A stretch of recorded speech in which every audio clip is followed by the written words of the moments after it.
हरे कृष्णा। स्वागत है आप सभी का भक्ति शास्त्री के नए कोर्स में। तो सबसे पहले हम कोर्स के बारे में जानते हैं। तो भक्ति शास्त्री, तो भक्ति शास्त्री, तो भक्ति और शास्त्री, पहले हम इसका अर्थ जानेंगे कि इस शब्द का अर्थ क्या है। तो भक्ति का अर्थ क्या है? भक्ति जो शब्द है वो भज धातु से आया है। तो भज का मतलब क्या होता है? भज का मतलब होता है सेवा करना। तो जैसा कि हम देखते हैं भगवत गीता में हमने पढ़ा पिछले स्तर में कि हमने देखा भगवान ने भगवत गीता में अलग-अलग योग बताए, कर्म योग बताया, उसके बाद ज्ञान योग बताया, ध्यान योग बताया, अष्टांग योग बताया। लेकिन अंत में भगवान क्या बोलते हैं? योगिनाम अपि सर्वेषां मद्गतेन अंतरात्मना। यानी योगियों में सबसे श्रेष्ठ योगी वो है जो अंतःकरण में मेरा चिंतन करता है और श्रद्धावान भजते यो माम, तो श्रद्धा पूर्वक मेरी सेवा करता है। तो जो भज धातु है, भज का अर्थ क्या होता है? सेवा करना।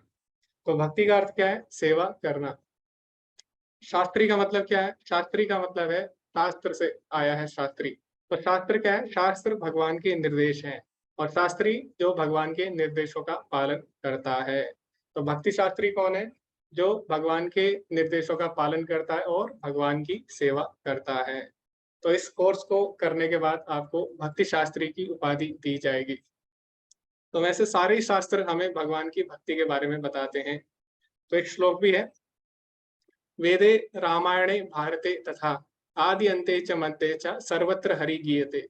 यानी जितने भी वेद हैं, उपनिषद हैं, रामायण हो या महाभारत हो, सभी जगह हरि की चर्चा की गई है, केवल हरि की चर्चा की गई है। लेकिन सारे शास्त्रों में भगवान की चर्चा गूढ़ रूप से हुई है। जैसे वेदों में निराकार ब्रह्म के रूप में भगवान की स्तुति हुई है, ज्यादातर से दोनों में ही हुई है, लेकिन अधिकतर निराकार ब्रह्म की उपस्थिति उसमें स्तुति हुई है।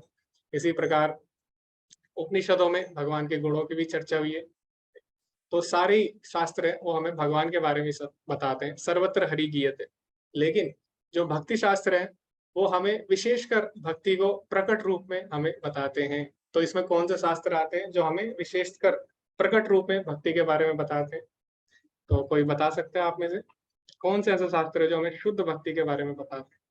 जैसे कि हमने चर्चा की, सभी जगह भगवान की भक्ति की ही चर्चा है, लेकिन कुछ शास्त्र ऐसे हैं जो विशेषकर भगवान की भक्ति पर ही बल देते हैं, यानी उसमें प्रकट रूप में आप देख सकते हैं भगवान की भक्ति।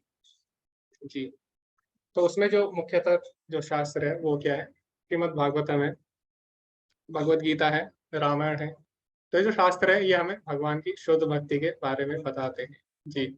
तो सभी ने काफी अच्छा उत्तर दिया। तो भक्ति शास्त्री का उद्देश्य क्या है? ऐसे शास्त्रों का अध्ययन करना जो कि हमारी भक्ति में सहायता करेंगे और भक्ति में आगे बढ़ने में हमारी सहायता करेंगे। तो इसमें से इस कोर्स में जो मुख्यतः शास्त्र जिनकी हम चर्चा करने वाले हैं, उसमें सबसे पहला जो शास्त्र है वो क्या है? भगवत गीता। तो भगवत गीता आधार है सभी वेदों का, सभी उपनिषदों का। जैसे कि शंकराचार्य जी ने भी बोला है, सर्वोपनिषदों गाओ दोग्धा गोपाल नंदना। यानी सारी उपनिषद अगर गाय हैं और उनका जो दोग्धा है यानी जो ग्वाला है वो भगवान श्री कृष्ण है, और वो क्या कर रहे हैं? हमें सारे उपनिषदों का सार हमें दे रहे हैं भगवत गीता के रूप में। तो इसीलिए अब जो भी आचार्य है आप देखेंगे, किसी भी संप्रदाय के आचार्य हो, तो सबने क्या किया है? भगवत गीता पे जरूर टिप्पणी लिखी है। क्यों? क्योंकि भगवत गीता आधार है, सभी शास्त्रों का आधार है। तो इस तरह हम देख सकते हैं भगवत गीता बहुत ही महत्वपूर्ण अंग है। अभी भगवत गीता है हमारे पास, और इस कोर्स में हम और जो बाकी पुस्तकें पढ़ने वाले हैं वो कौन सी है? भगवत गीता है, उसके बाद भक्ति रसामृत सिंधु है। तो अधिकतर लोगों को लगता था कि भक्ति केवल उन्हीं के लिए जो कि इमोशनल लोग होते हैं, जो कि इमोशनल लोगों को क्या बोलते हैं? जो कि सेंटिमेंटल होते हैं। तो लोगों का मानना ये था भक्ति केवल उन्हीं के लिए, लेकिन ऐसा नहीं है। तो भगवान भगवत गीता में साफ-साफ बताते हैं, योगिनाम अपि सर्वेषां मद्गतेन अंतरात्मना श्रद्धावान भजते यो माम। यानी सभी योगियों में जो भगवान की सेवा करते हैं, भगवान की भक्ति करते हैं, वही सबसे श्रेष्ठ है। तो भगवान ने ये भी बता दिया भगवत गीता में। और उसके बाद भगवान आगे भी बताते हैं 12वें अध्याय में कि निराकार और साकार रूप में दोनों जो भक्ति करते हैं उसमें से सबसे श्रेष्ठ कौन है? भगवान की जो साकार रूप में भक्ति करते हैं, भगवान के नाम गुण रूप लीलाओं पर ध्यान देते हैं। तो इससे हमें पता लगता है कि भक्ति सबसे श्रेष्ठ है। लेकिन उसी भक्ति को और अच्छे से उसको प्रस्तुत करने के लिए हमारे आचार्यों ने उस पे अनेक ग्रंथ लिखे हैं। तो भक्ति को वैज्ञानिक रूप में प्रस्तुत करना, यानी भक्ति कितने तरह की होती है, आपको कैसे पता लगेगा आप भक्ति के कौन से स्तर में हो, भक्ति के नियम क्या हैं, तो वो सभी आपको मिलेंगे भक्ति रसामृत सिंधु में। तो भक्ति को एक वैज्ञानिक रूप से प्रस्तुत करने का कार्य हमारे आचार्यों ने किया। तो भगवत गीता को पढ़ेंगे, उसके बाद हमारे आचार्यों की जो पुस्तकें हैं, भक्ति रसामृत जो हमारी भक्ति रसामृत सिंधु है, उसके बाद उपदेशामृत है। उपदेशामृत में भी कुछ उपदेश हैं जो कि हमारे आचार्य ने दिए, रूप गोस्वामी ने दिए। उसके बाद हम ईशोपनिषद का भी इस कोर्स में अध्ययन करेंगे। तो इस तरह हम भक्ति से संबंधित शास्त्रों की इस कोर्स में चर्चा करने वाले हैं।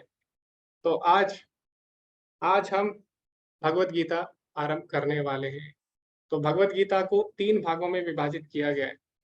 तो 1 से 6 तक आपको पता है, तो उसको हम बोलेंगे यूनिट 1 यानी इकाई 1, और उसके बाद 7 से 12 तक इकाई 2, और 13 से 18 तक यूनिट 3 यानी इकाई 3। तो अभी हम इकाई 1 का पहला अध्याय करने वाले हैं, और आज के अध्याय को भी हम अनेक भागों में विभाजित कर सकते हैं। जैसे कि 1 से लेके 11 तक जो श्लोक है, उसमें युद्ध की तैयारी की चर्चा हुई है, किस तरह जो पांडव है और कौरव है अपनी सेना को सुसज्जित करते हैं, और क्या उनकी वार्तालाप होती है युद्ध से पहले, वो भी हम चर्चा करेंगे। उसके बाद 12 से लेके 20 तक जो श्लोक है, उसमें हमें पांडवों की विजयों के कुछ शुभ संकेत देखने को भी मिल जाएंगे। और उसके बाद 21 से 27 तक अर्जुन सेना को किस प्रकार देखते हैं, उसकी हम चर्चा करेंगे। और अंतिम के जो श्लोक है 28 से लेकर 46 तक, उसमें हम जानेंगे कि क्या कारण थे कि अर्जुन ने युद्ध करने से मना किया। तो आज हम भगवत गीता के पहले अध्याय के बारे में जानेंगे, और हम 1 से लेके 20 तक के श्लोकों का अध्ययन करेंगे, जिसमें कि युद्ध की तैयारी और पांडवों की विजय की संकेत पे हम चर्चा करेंगे। तो भक्ति शास्त्री कोर्स करने का मुख्य उद्देश्य क्या है, इसकी हम चर्चा कर चुके हैं, ताकि हम शास्त्रों को अच्छे से पढ़े और भक्ति में आगे बढ़ सके। और इसका एक और उद्देश्य है, तो ये इसका बाहरी उद्देश्य है, लेकिन इस कोर्स का आंतरिक उद्देश्य क्या है वो हम अभी पढ़ने वाले हैं। तो प्रभुपाद जी क्या बोलते हैं, मेरी किताबों में कृष्ण भावनामृत के दर्शन को पूरी तरह से समझाया गया है। अगर ऐसा कुछ है जो आपको समझ में नहीं आता है, तो आपको बस बार बार पढ़ना होगा। रोजाना पढ़ने से ज्ञान आपके सामने प्रकाशित होगा, और इस प्रक्रिया से आपका आध्यात्मिक जीवन विकसित होगा।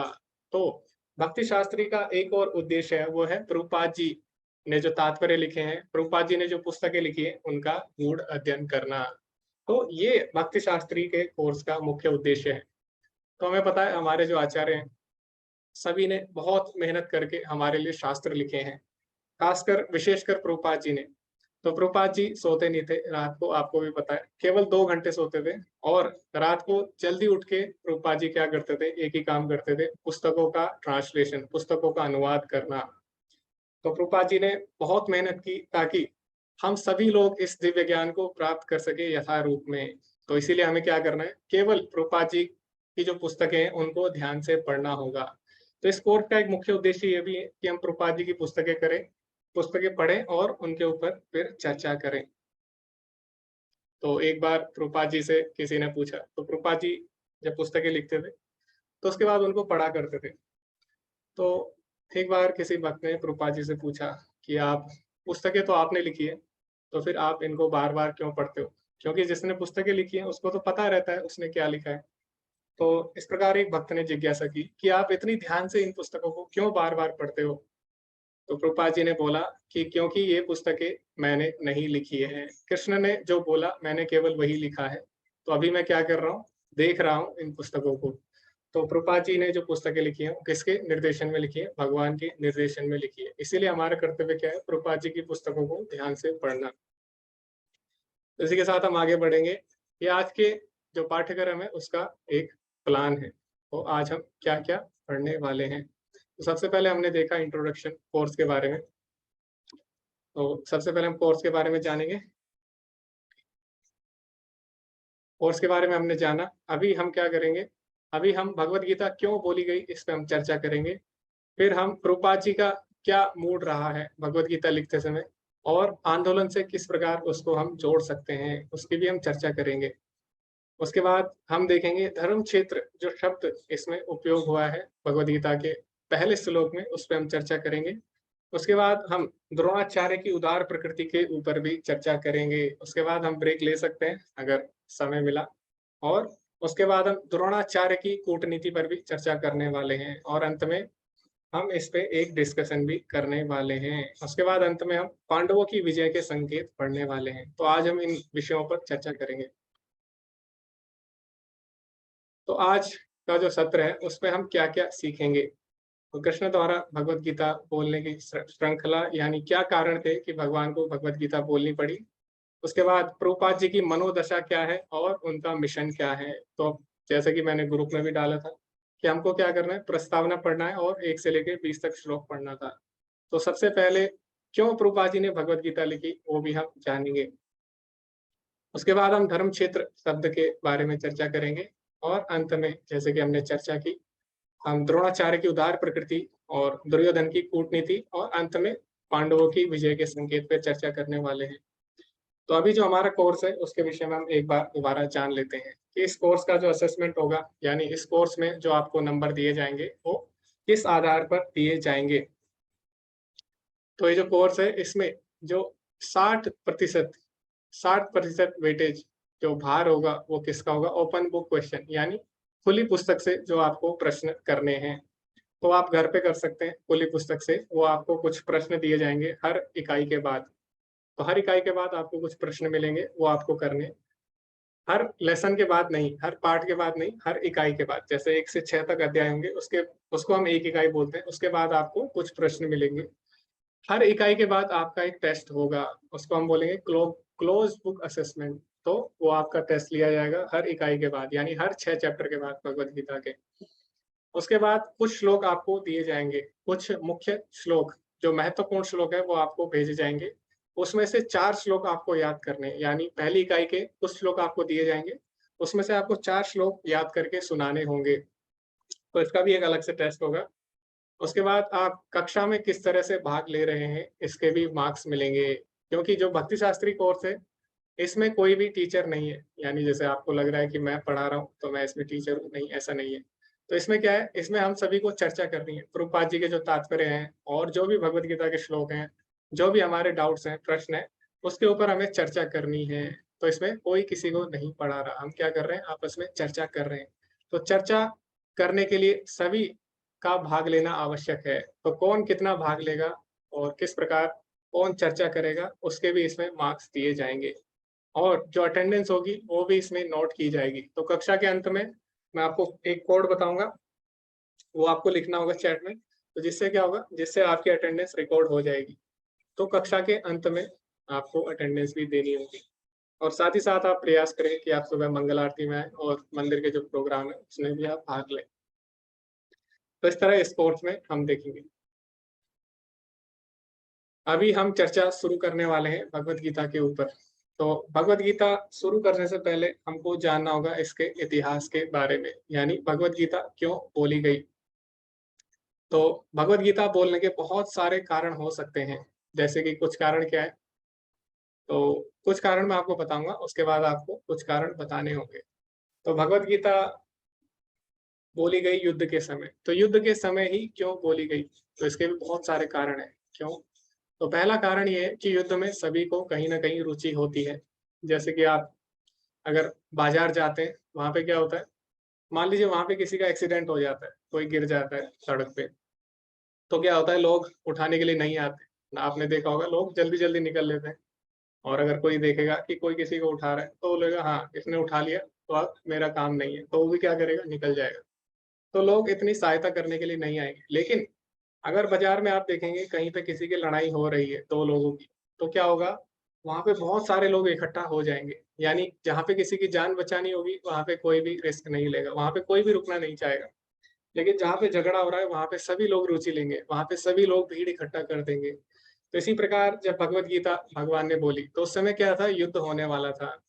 और हम सभी को पता है, हम सभी की रुचि युद्ध में ज्यादा होती है, लड़ाई झगड़ों में हमारी रुचि स्वाभाविक रूप से ज्यादा होती है। जैसे आप पहले क्या होता था, तो अभी तो हम मूवी नहीं देखते, लेकिन पहले क्या होता था जब हम मूवी देखते थे, या अभी भी कोई लोग अगर मूवी देखते हैं तो वो क्या करते हैं, जैसी एक्शन सीन आता है वो तुरंत वो उत्साहित हो जाते हैं ना, जैसे लड़ाई झगड़ा होता है। तो कहीं ना कहीं हमारी लड़ाई झगड़े में रुचि स्वाभाविक रूप से होती है। तो इसीलिए जब भगवत गीता भगवान ने बोली उस समय महाभारत का युद्ध होने वाला था और वो बहुत बड़ा युद्ध था, उसमें लाखों लोगों ने भाग लिया। तो उस समय क्या था, सभी का ध्यान उस युद्ध की तरफ आकर्षित हो गया था। तो जैसे आज हम भी देखते हैं कई देशों में युद्ध चल रहा होता है, कई, अब अगर आप न्यूज़ चैनल खोलेंगे उसमें क्या होगा, हमेशा युद्ध के बारे में ही दिखाएँगे। तो क्यों? क्योंकि लोगों की युद्ध में आज भी रुचि है। तो जब महाभारत का युद्ध हो रहा था उस समय क्या था, सभी की रुचि महाभारत के युद्ध में थी। यहाँ तक कि देवी देवता भी महाभारत के युद्ध को देखने के लिए वहां पे इकट्ठा हुए थे। तो भगवान ने भगवत गीता उसी समय बोली, क्यों? क्योंकि उस समय सभी का ध्यान महाभारत के मैदान की तरफ केंद्रित था। तो भगवान ने बिल्कुल सही अवसर चुना। तो इस प्रकार भगवान ने इसीलिए ये अवसर चुना ताकि भगवत गीता का ज्ञान सभी तक पहुंच सके। तो उस समय सभी का ध्यान वहां पे केंद्रित था। अगर अगर आप महाभारत पढ़ेंगे तो उसमें भी जो भगवत गीता आती है वो कहाँ पे आती है, वो भीष्म पर्व में आती है। तो भीष्म पर्व में पूरा युद्ध के बारे में। तो अगर आप पूरी महाभारत पढ़ेंगे तो महाभारत बहुत बड़ी है, लेकिन भगवत गीता कहाँ पे आती है, जहाँ पे युद्ध स्टार्ट होता है। क्यों? क्योंकि सभी लोगों का ध्यान युद्ध की तरफ होता है, सभी लोगों की युद्ध में रुचि होती है। तो कम से कम जब वो युद्ध के बारे में पढ़ेंगे तो उस समय उन्हें बीच में क्या मिलेगा, भगवत गीता का ज्ञान मिल जाएगा। तो इस प्रकार भगवान ने बहुत ही बुद्धिमत्ता पूर्वक भगवत गीता को युद्ध के बीच में बोला।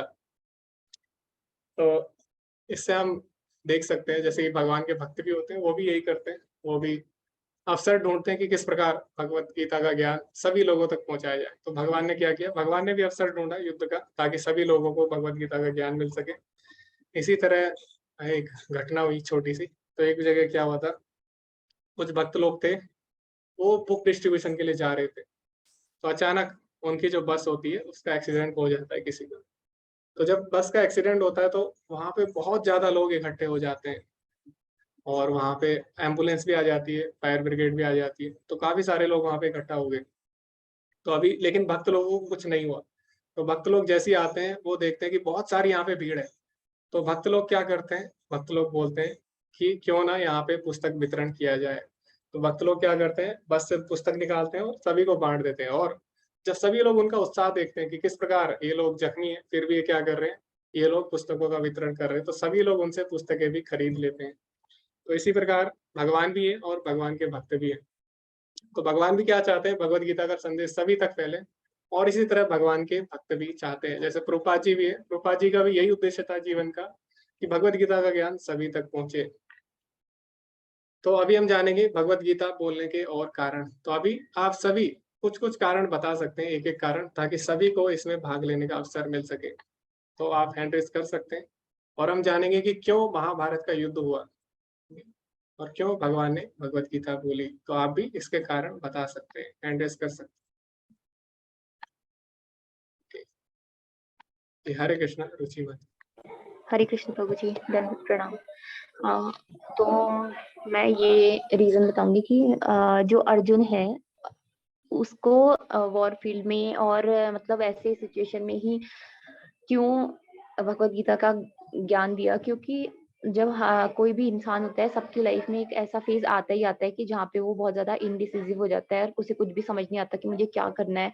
और बहुत ही ज्यादा उसे ऐसा लगता है कि मतलब मैं यूजलेस हूँ या बहुत ज्यादा उसे डिमोटिवेटेड फील होता है। तो ये सबकी लाइफ में आते हैं, बहुत सारे मोमेंट्स भी आ सकते हैं कई बार एक इंसान की लाइफ में। तो यहाँ पे बहुत जरूरी होता है कि सही डायरेक्शन में ज्ञान मिले।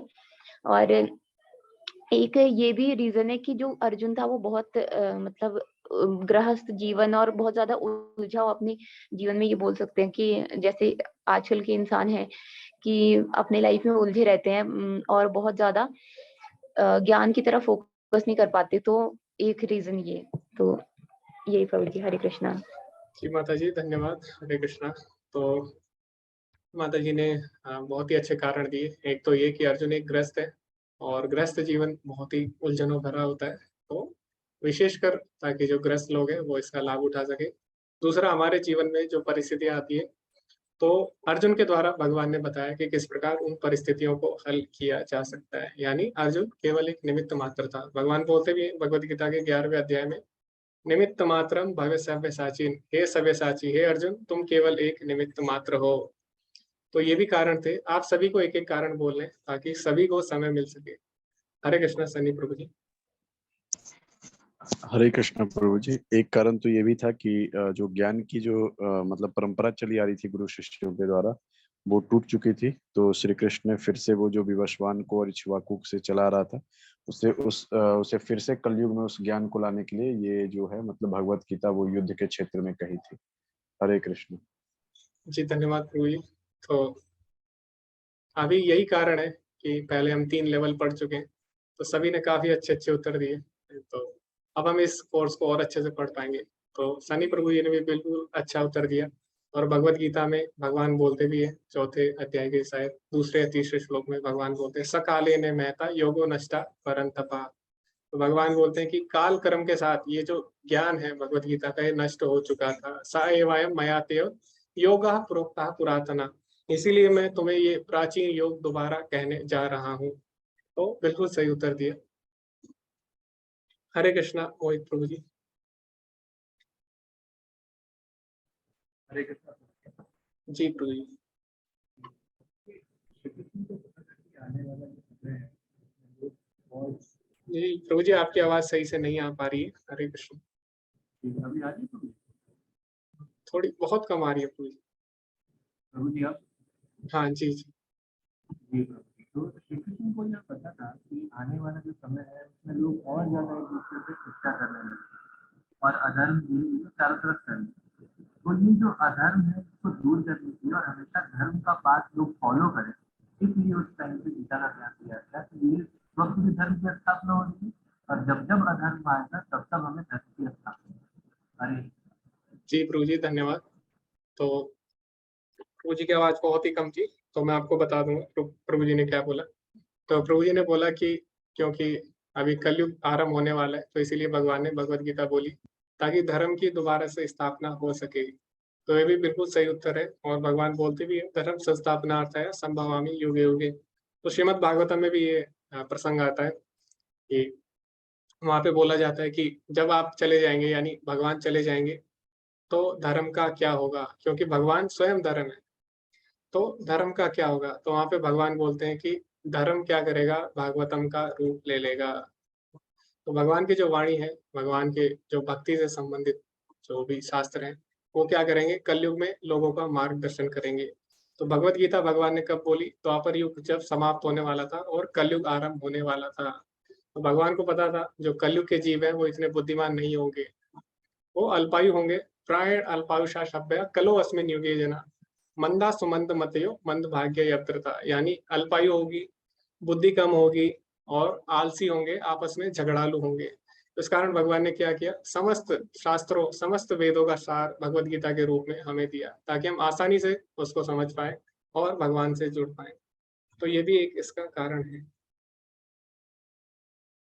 जी, तो अभी सभी ने बहुत ही अच्छे-अच्छे कारण दिए भगवद गीता बोले जाने के। चैट में भी कुछ कारण लिखे हैं। ओके, तो मैं उनको पढ़ूँगा। ओके, शुभम प्रभु जी बोल रहे हैं ये यूज़र मैनुअल गाइड है कलयुग के लोगों के लिए। जी प्रभु जी। और ये क्या है? एक तरह से निर्देश है भगवान के, विशेषकर कलयुग के जीवों के लिए। अनुमाता जी बोले कि अर्जुन की दुविधा दूर करने और उसको मार्गदर्शन देने के लिए। जी माता जी। तो अर्जुन ने भगवान को गुरु के रूप में स्वीकार किया। शिष्यस्तेहं साधिमाम त्वां प्रपन्नम। ओके, राधा माता जी ने बोला कि विश्व को सिखाने के लिए, शिक्षा देने के लिए। और संपिता माता जी बोलिए जो भी हमें समस्याएँ आती है और भगवान की शरण में जाएँ और भगवान से ज्ञान प्राप्त करें, तो ये सिखाने के लिए। ओके, जी राधा। ओके, केतन प्रभु जी ने भी यही उत्तर दिया, कलयुग में लोगों का उद्धार करने के लिए। और हर्ष प्रभु जी बोले हमें स्मरण दिलाने के लिए कि हम आत्मा है और भगवान के अंश हैं। ओके, तो श्रुति माता जी बोलिए भगवद गीता का ज्ञान सभी के लिए है। जी, तो भगवान बोलते हैं भगवद गीता में मम वंश जीवलोके जीवभूता सनातना, यानी सारी जीवात्माएँ मेरी अंश हैं। तो भगवान किसको संबोधित कर रहे हैं? सभी को संबोधित कर रहे हैं भगवद गीता में अर्जुन के माध्यम से। ओके, तो अभी ये हमने जाना भगवद गीता बोलने के पीछे कारण। लेकिन अभी महाभारत का युद्ध क्यों हुआ? इसके पीछे भी कुछ कारण थे। तो उसके बहुत सारे कारण थे। जैसे कि जो कौरव थे उन्होंने क्या किया? हमेशा से पांडवों पे अत्याचार किया। तो जो जो पांडव थे वो पांडु के पुत्र थे, इसी तरह जो धृतराष्ट्र के पुत्र थे वो कौरव कहलाते थे। तो दोनों भाई थे, धृतराष्ट्र और पांडु। अभी क्या था कि जो बड़ा भाई होता है उसको राज्य मिलना चाहिए, जो नियम है उसके अनुसार जो बड़े भाई है उसको राज्य मिलता था। लेकिन अभी जो बड़ा भाई था धृतराष्ट्र वो जन्म से अंधा था, तो जिस कारण क्या होता है, जिस कारण जो राज्य है पांडु को दिया जाता था। तो पांडु को जब राज्य दिया गया तो क्या हुआ, धृतराष्ट्र के मन में पांडु के प्रति ईर्ष्या उत्पन्न हो गई। तो शुरू से ही, आरंभ से ही पांडु से वो ईर्ष्या करने लग गया।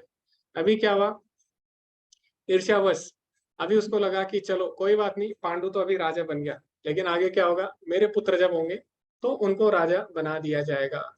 तो अभी उसमें भी एक नियम था कि जिसके पुत्र पहले होंगे उसको, उसका पुत्र बड़ा माना जाएगा और उसको राजा बना दिया जाएगा। तो अभी जो धृतराष्ट्र था उसको लगा कि वो बड़ा है, और क्योंकि उसकी शादी भी पहले हो चुकी थी, उसका विवाह पहले हो चुका था, तो उसको लगा उसके पुत्र पहले होंगे और बड़े होंगे और उनको राजा बना दिया जाएगा। लेकिन कुंती महारानी के जो पुत्र है वो पहले पैदा हो जाते हैं और फिर उनको राजा बनाना तय किया जाता है, यानी युधिष्ठिर महाराज को राजा बनाना तय किया जाता है। इस कारण क्या होता है, जो धृतराष्ट्र था जो पहले से ईर्ष्या करता था पांडु से, अभी क्या हुआ, पांडु के जाने के बाद जब उसको पता लगा कि अब उसके पुत्र राजा बनने वाले हैं, तो अभी और ज्यादा ईर्ष्या उसके मन में उत्पन्न हो गई, क्योंकि उसको कहीं ना कहीं उम्मीद थी कि उसके जो पुत्र है अब वो राजा बनेंगे, यानी अब जो गद्दी है उसके पास आएगी। लेकिन ऐसा नहीं होता, तो इसके कारण और ज्यादा ईर्ष्या हो जाती है, जिसके कारण वो क्या करते हैं, अलग अलग तरीके से पांडवों पर अत्याचार करते हैं, उनको मारना चाहते हैं और उनका राज्य हड़पना चाहते थे। तो ये बहुत से कारण थे जिनके कारण जो महाभारत का युद्ध हुआ, और फिर उसके बाद भगवान ने महाभारत के युद्ध में क्यों भगवत गीता बोली, उसके भी कारण पे हम चर्चा कर चुके थे। ओके, तो हरे कृष्णा सनी प्रभु जी। हरे कृष्णा प्रभु जी। प्रभु जी, जी एक मन में सवाल था, जैसे कि मैं आपको बोला, आपने ये कारण तो बताया कि मतलब अर्जुन, मतलब वो भाइयों के बीच में युद्ध हुई थी, इस कारण से मतलब हुआ था।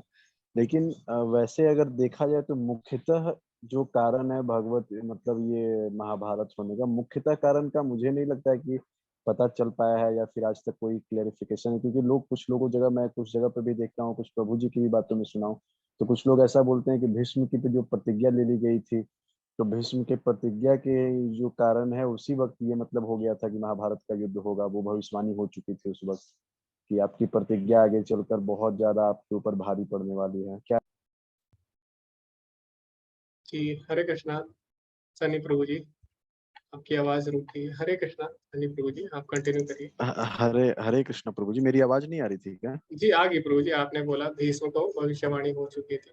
हाँ, मतलब मैंने बोला कि मतलब जो एक तो कारण ये है कि भाइयों की लड़ाई वाली बहुत सही है, लेकिन मतलब ऐसा बोला जाता है और मैंने बहुत जगहों पे सुना है और प्रभु जी के द्वारा भी सुना है कि भीष्म ने जो प्रतिज्ञा कर ली थी उस वक्त बिना सोचे समझे, और भीष्म की प्रतिज्ञा की वक्त ही ऐसी भविष्यवाणी हो गई थी कि आपका ये जो प्रतिज्ञा है वो आगे चलकर बहुत भारी पड़ने वाला है, और मतलब महाभारत, मतलब ये कोई ना कोई एक बड़ा युद्ध करवाएगा। जी प्रभु जी, तो एक काम जब भी होता है उसके पीछे बहुत सारे कारण होते हैं। तो भगवान बोलते भी है भगवत गीता में भी कि एक कारण होते हैं उसके पीछे, एक जब भी कार्य कोई होता है उसके पीछे कम से कम 5 कारण होते हैं। तो भगवान भी भगवत गीता में बोलते हैं, अंतिम अंतिम जो अध्याय है उसमें भगवान समझाएंगे। तो एक कोई भी कार्य होता है उसके पीछे जरूरी नहीं है कि एक ही कारण हो, वो भगवान बताते हैं भगवत गीता में कि एक कार्य के पीछे अनेकों कारण होते हैं। और अहंकार विमूढ़ात्मा कर्ता हम इति मन्यते, यानी जो व्यक्ति ये मानता है कि एक कार्य के पीछे केवल मैं ही कारण हूँ, भगवान बोलते हैं वो क्या है, मूर्ख है, विमूढ़ आदमी। तो एक कार्य के पीछे अनेकों कारण होते हैं, और भगवान क्या करते हैं, हमेशा एक तीर से कई शिकार भगवान करते हैं। तो भगवत गीता अगर भगवान ने बोली, महाभारत का युद्ध हुआ, तो उसके पीछे बहुत सारे कारण थे, बहुत सारे कारणों के कारण हो सकता है। तो बिल्कुल सही उत्तर दिया गुरु जी ने, और धन्यवाद। तो इसी के साथ हम आगे बढ़ेंगे। तो आगे हम चर्चा करेंगे प्रस्तावना पे। तो कोई भी पुस्तक जब हम पढ़ते हैं तो उसके पीछे कोई ना कोई कारण होता है। जैसे अभी हमने देखा कि भगवान ने भगवत गीता बोली, उसके पीछे कोई ना कोई कारण था, है ना।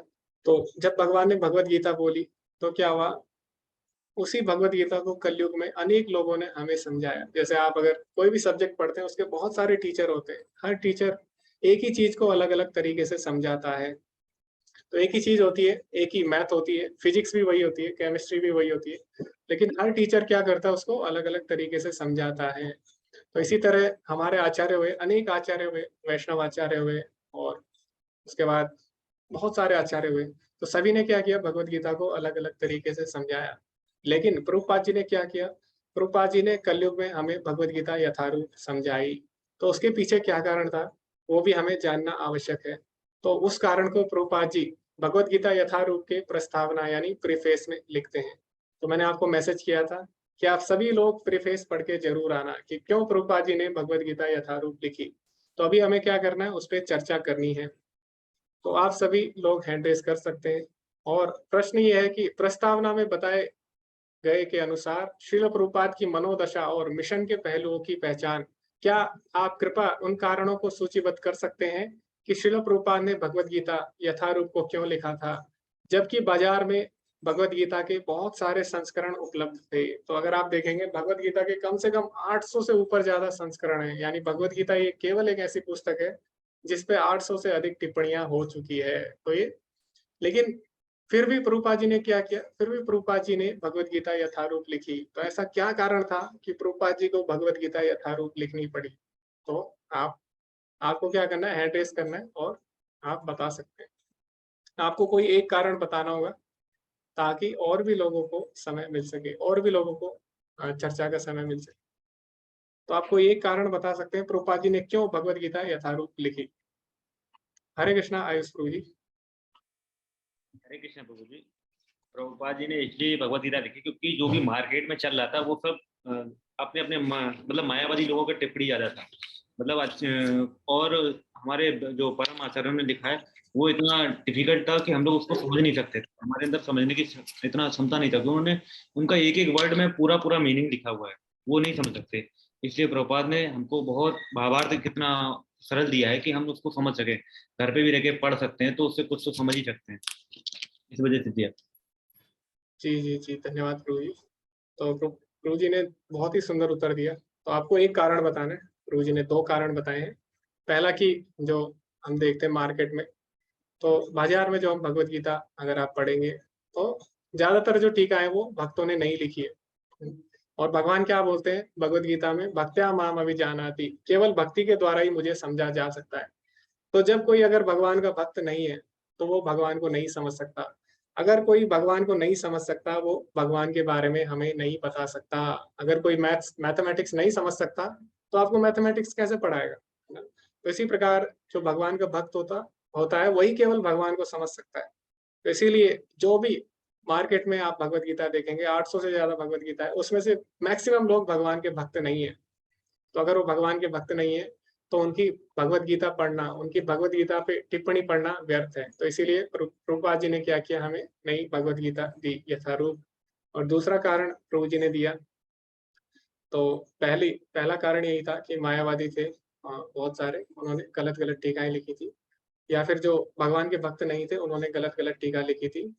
और दूसरा कारण ये है कि हमारे जो आचार्य, पूर्ववर्ती आचार्य, उन्होंने जो भगवत गीता लिखी वो उस काल के लोगों के हिसाब से थी, यानी उस समय लोग बुद्धिमान थे, तो उन्होंने क्या किया, भगवत गीता को उस उन लोगों के आधार पर लिखा।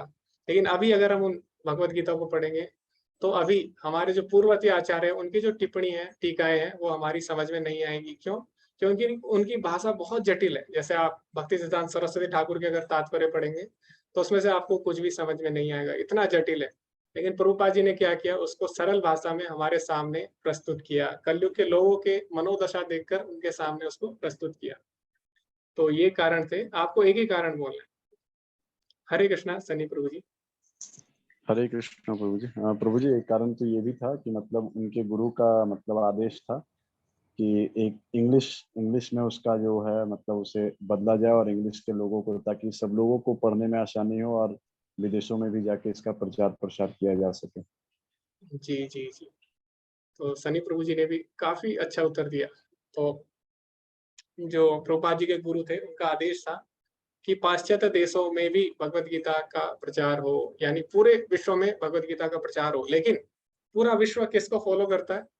पूरा विश्व पाश्चात्य देशों को अनुसरण करता है। जैसे आज भी हम देख सकते हैं, हमारी एजुकेशन, हमारी शिक्षा से लेकर हमारे खान-पान, हमारे पहनावा, सभी हम क्या कर रहे हैं? पाश्चात्य देशों का अनुसरण कर रहे हैं। तो इसीलिए भक्ति सिद्धांत सरस्वती ठाकुर थे, उनको पता था कि भले ही हमारा देश आज़ाद हो जाए, लेकिन फिर भी क्या होगा?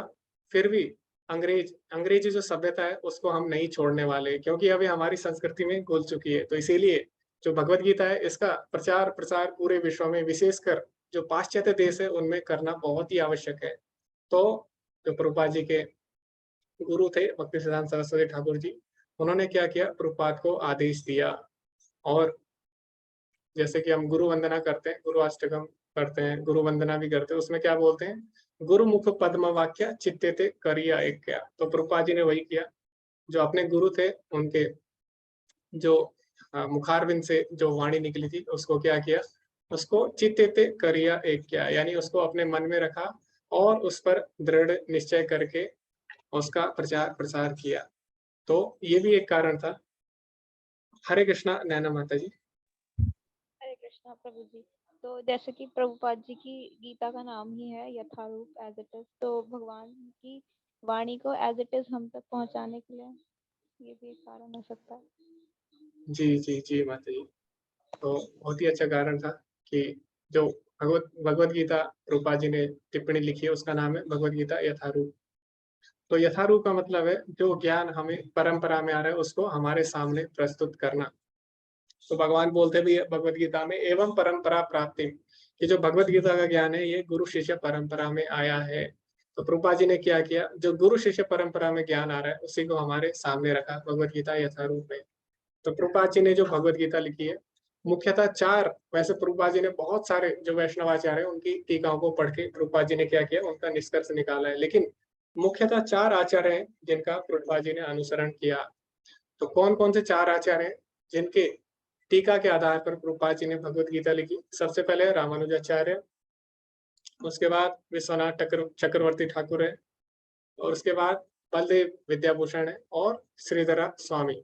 तो ये 4 आचार्य हैं, जिनकी भगवत गीता के ऊपर जो टीका है, उनके आधार पर प्रभुपाद जी ने भगवत गीता यथारूप लिखी। हरे कृष्णा मृणाल माता जी। हरे कृष्णा प्रभु जी। जी। हाँ, तो प्रभुपाद जी ने भगवत गीता यथारूप लिखी, क्योंकि हमको भगवत गीता का केंद्र बिंदु समझ सके कि हमको कृष्ण भावना भावित होना है। क्योंकि कलयुग में जो लोग हैं, वो सामान्य तरीके से मतलब कृष्ण के बहिरंग शक्ति से आकर्षित होते हैं और समझते हैं कि हम भौतिक मतलब ऐसे बनाएंगे, भौतिक सुख अगर ये करेंगे तो हमको सुख मिलेगा। तो इसी का खंडन करते हुए इंद्रिय तृप्ति ना करके हमको कृष्ण भावना भावित होना है, ये केंद्र बिंदु हमको समझाने के लिए लिखी है। जी माता जी, धन्यवाद।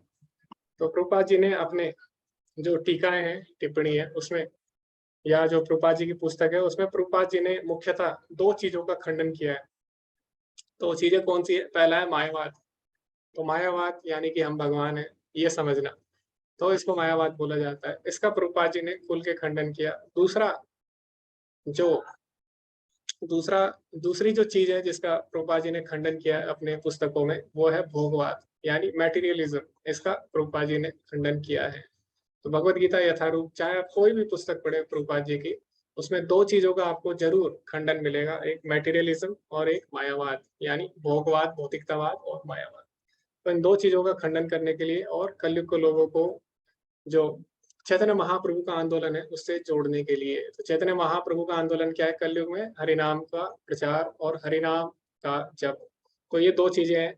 तो आप प्रभुपाद जी की अगर पुस्तक पढ़ेंगे, अगर आप कोई भी भगवत गीता पढ़े, मान लीजिए आप कोई भी भगवत गीता पढ़ते हैं, आप भगवत गीता पढ़ेंगे, आपको समझ में आएगी। मान लीजिए आपको समझ में आ भी गई, लेकिन उसके बाद करना क्या है वो आपको नहीं पता लगेगा। आप कोई भी भगवत गीता पढ़िए, उसके बाद करना क्या है वो आपकी समझ में नहीं आएगा। लेकिन प्रभुपाद जी की जब आप भगवत गीता पढ़ेंगे यथारूप, उसके बाद आपको पता लग जाएगा कि मुझे करना क्या है, तो आप वो करना भी आरंभ कर देंगे। तो प्रभुपाद जी ने क्या किया? चैतन्य महाप्रभु के आंदोलन से हमको जोड़ा भगवत गीता यथारूप द्वारा।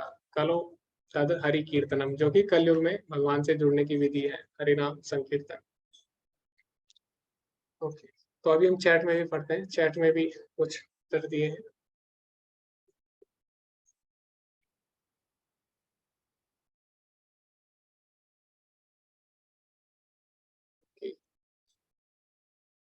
तो अभी आप ट्राई करिए, प्रयास करिए कि आप हैंड रेस करके उत्तर दें, क्योंकि चैट में अभी बहुत सारे क्वेश्चन के उत्तर मिक्स हो चुके हैं। ओके, केतन प्रभु जी बोल रहे हैं, गुरु शिष्य परंपरा की स्थापना करने के लिए भगवान ने भगवत गीता बोली। ओके,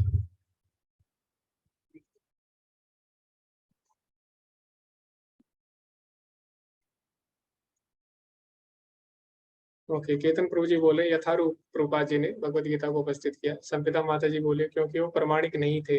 जी जी, तो उसमें से जो अधिकतर थे, जो भगवत गीता थी, वो प्रमाणिक नहीं है, तो इसीलिए प्रभुपाद जी ने दोबारा से भगवत गीता यथारूप हमारे सामने रखी।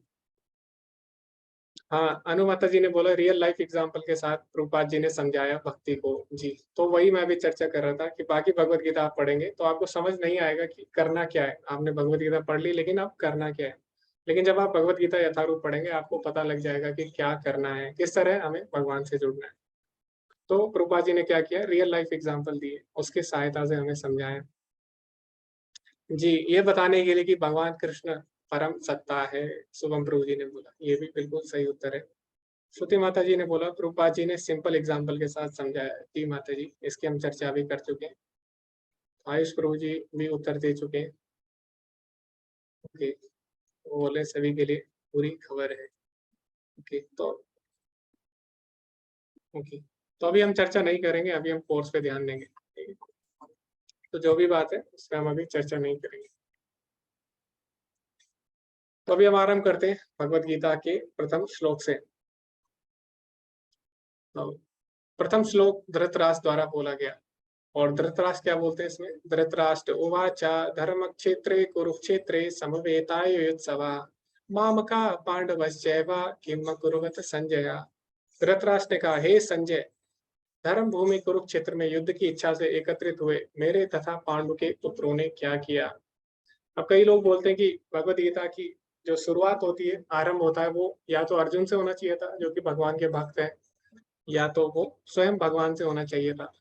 लेकिन भगवत गीता की शुरुआत ही किससे होती है, धृतराष्ट्र से होती है। तो उनको लगता है कि शायद ये जो श्लोक है ये गलती से भगवत गीता में आ गया है, यानी भगवत गीता की शुरुआत भगवान से होनी चाहिए थी या अर्जुन से। लेकिन हम सभी को जानना होगा कि भगवत गीता की शुरुआत किससे हुई है, धृतराष्ट्र से हो रही है। तो यानी इस श्लोक के पीछे जरूर कोई ना कोई गूढ़ कारण छुपा होगा, तो वो हम लोग नहीं बता सकते। तो जो हमारे आचार्य हैं उन्होंने इसके पीछे कारण को बताया है कि क्यों धृतराष्ट्र द्वारा जो श्लोक बोला गया वो महत्वपूर्ण है। तो ये जो श्लोक है बहुत ही ज्यादा महत्वपूर्ण है। तो ये भगवत गीता का आधार है, और हमारे जीवन में जो भी समस्याएं आती है सभी का आधार इस श्लोक में छुपा हुआ है। तो श्लोक में क्या बोला गया है, माम कहा पांडवश्चैव। तो धृतराष्ट्र क्या बोलता है, मेरे और पांडु के पुत्रों ने क्या किया। तो माम का पांडवश्चैव, जबकि जबकि जो पांडु के पुत्र है वो भी क्या है, एक तरह से धृतराष्ट्र के ही पुत्र है। क्यों, क्योंकि अभी पांडु इस दुनिया में नहीं है, वो अपना शरीर त्याग चुके हैं। तो अभी जो उसके पुत्र हुए, उसके भाई के पुत्र, वो भी किसकी देख रेख में है, वो भी धृतराष्ट्र की देख रेख में है। तो एक तरह से जो पांडव है वो भी धृतराष्ट्र के ही पुत्र हैं। लेकिन अभी यहाँ पे उसने क्या किया, माम का पांडवश्चैव, यानी अपने पुत्रों को अलग कर दिया और पांडु के पुत्रों को अलग कर दिया। तो इससे हमें ये सीखने को मिलता है कि संसार में जो भी समस्याएं हैं उसकी जड़ क्या है, माम कहा पांडवश्चैव, यानी मैं और मेरा। ये जो भावना है मैं और मेरा की, यही जो हमारा जीवन है उसमें सारी समस्याओं की जड़ यही है। तो जितने भी महान महान युद्ध हुए हैं, बड़े बड़े युद्ध हुए हैं, सबके पीछे यही भावना थी। जैसे कि हम देखते हैं बाली और सुग्रीव में जो युद्ध हुआ, उसमें क्या था, मैं मेरे की भावना थी। बाली बोलता है कि ये राज्य मेरा है। इसी तरह रावण के साथ जब युद्ध हुआ भगवान श्री राम का, तो रावण की क्या भावना थी, मैं मेरे की, कि सीता मेरी है और सारी दुनिया का राजा मैं ही हूँ और भगवान मैं ही हूँ। इसी तरह हिरण्यकश्यपु के अंदर भी जो भावना थी, मैं मेरे की। तो दुनिया में जितनी भी समस्याएं हैं उनकी जड़ क्या है, मैं मेरे की भावना। तो हम ईशोपनिषद में पढ़ते हैं क्या, ईशावास्यम इदम सर्वम, कि जो भी है सब कुछ भगवान का है, भगवान से संबंधित है। लेकिन समस्या कब आरंभ होती है, समस्या तब आरंभ होती है जब हम उसको अपना मानकर उसका भोग करना चाहते हैं। तो मैं मेरे की भावना ही है जो संसार में सारे दुखों का कारण है। तो ये जो श्लोक है भगवत गीता का पहला श्लोक, इसके पीछे बहुत ही गूढ़ कारण छुपे हुए हैं, और कौन से कारण है उसकी हम चर्चा करेंगे। तो आप ध्यान से देखेंगे तो इस श्लोक में जो प्रथम शब्द है वो क्या है, धर्म क्षेत्र है। तो जो कुरुक्षेत्र की भूमि है उसको धर्म क्षेत्र भी बोला गया है। तो ऐसा क्यों है? ऐसा इसलिए कि जो ये भूमि रही है कुरुक्षेत्र की भूमि, यहाँ पे जो राजा कुरु थे उन्होंने तपस्या की थी। तो उन्होंने क्या किया था, उन्होंने एक वरदान मांगा था इंद्र से। उन्होंने क्या किया, इंद्र को प्रसन्न किया। तो उन्होंने इंद्र से वरदान मांगा क्या, कि जो भी इस भूमि में मरेगा वो स्वर्ग में जाएगा। तो इंद्र ने बोला ऐसा संभव नहीं है, अगर मैं ऐसा वरदान दूंगा तो सभी लोग क्या करेंगे, यहाँ पे मरने के लिए आ जाएंगे। तो इंद्र ने बोला लेकिन एक शर्त है, क्या, कि जो भी यहाँ पर युद्ध के लिए मरेगा, यानी युद्ध करेगा और उसमें मरेगा, तो वो स्वर्ग जा सकते हैं। तो जो कुरुक्षेत्र भूमि है वो शुरू से ही पुण्य भूमि रही है, पावन भूमि, और तीर्थ स्थल भी ये रहा है। जैसे हम देखते हैं आजकल बहुत सारे तीर्थ स्थल है, जैसे हरिद्वार है, काशी है, रामेश्वरम है। इसी तरह जो कुरुक्षेत्र की भूमि थी वो भी पुण्य भूमि कही जाती है, उसको भी धर्म क्षेत्र बोला गया है, इसीलिए उसको धर्म क्षेत्र बोला गया है।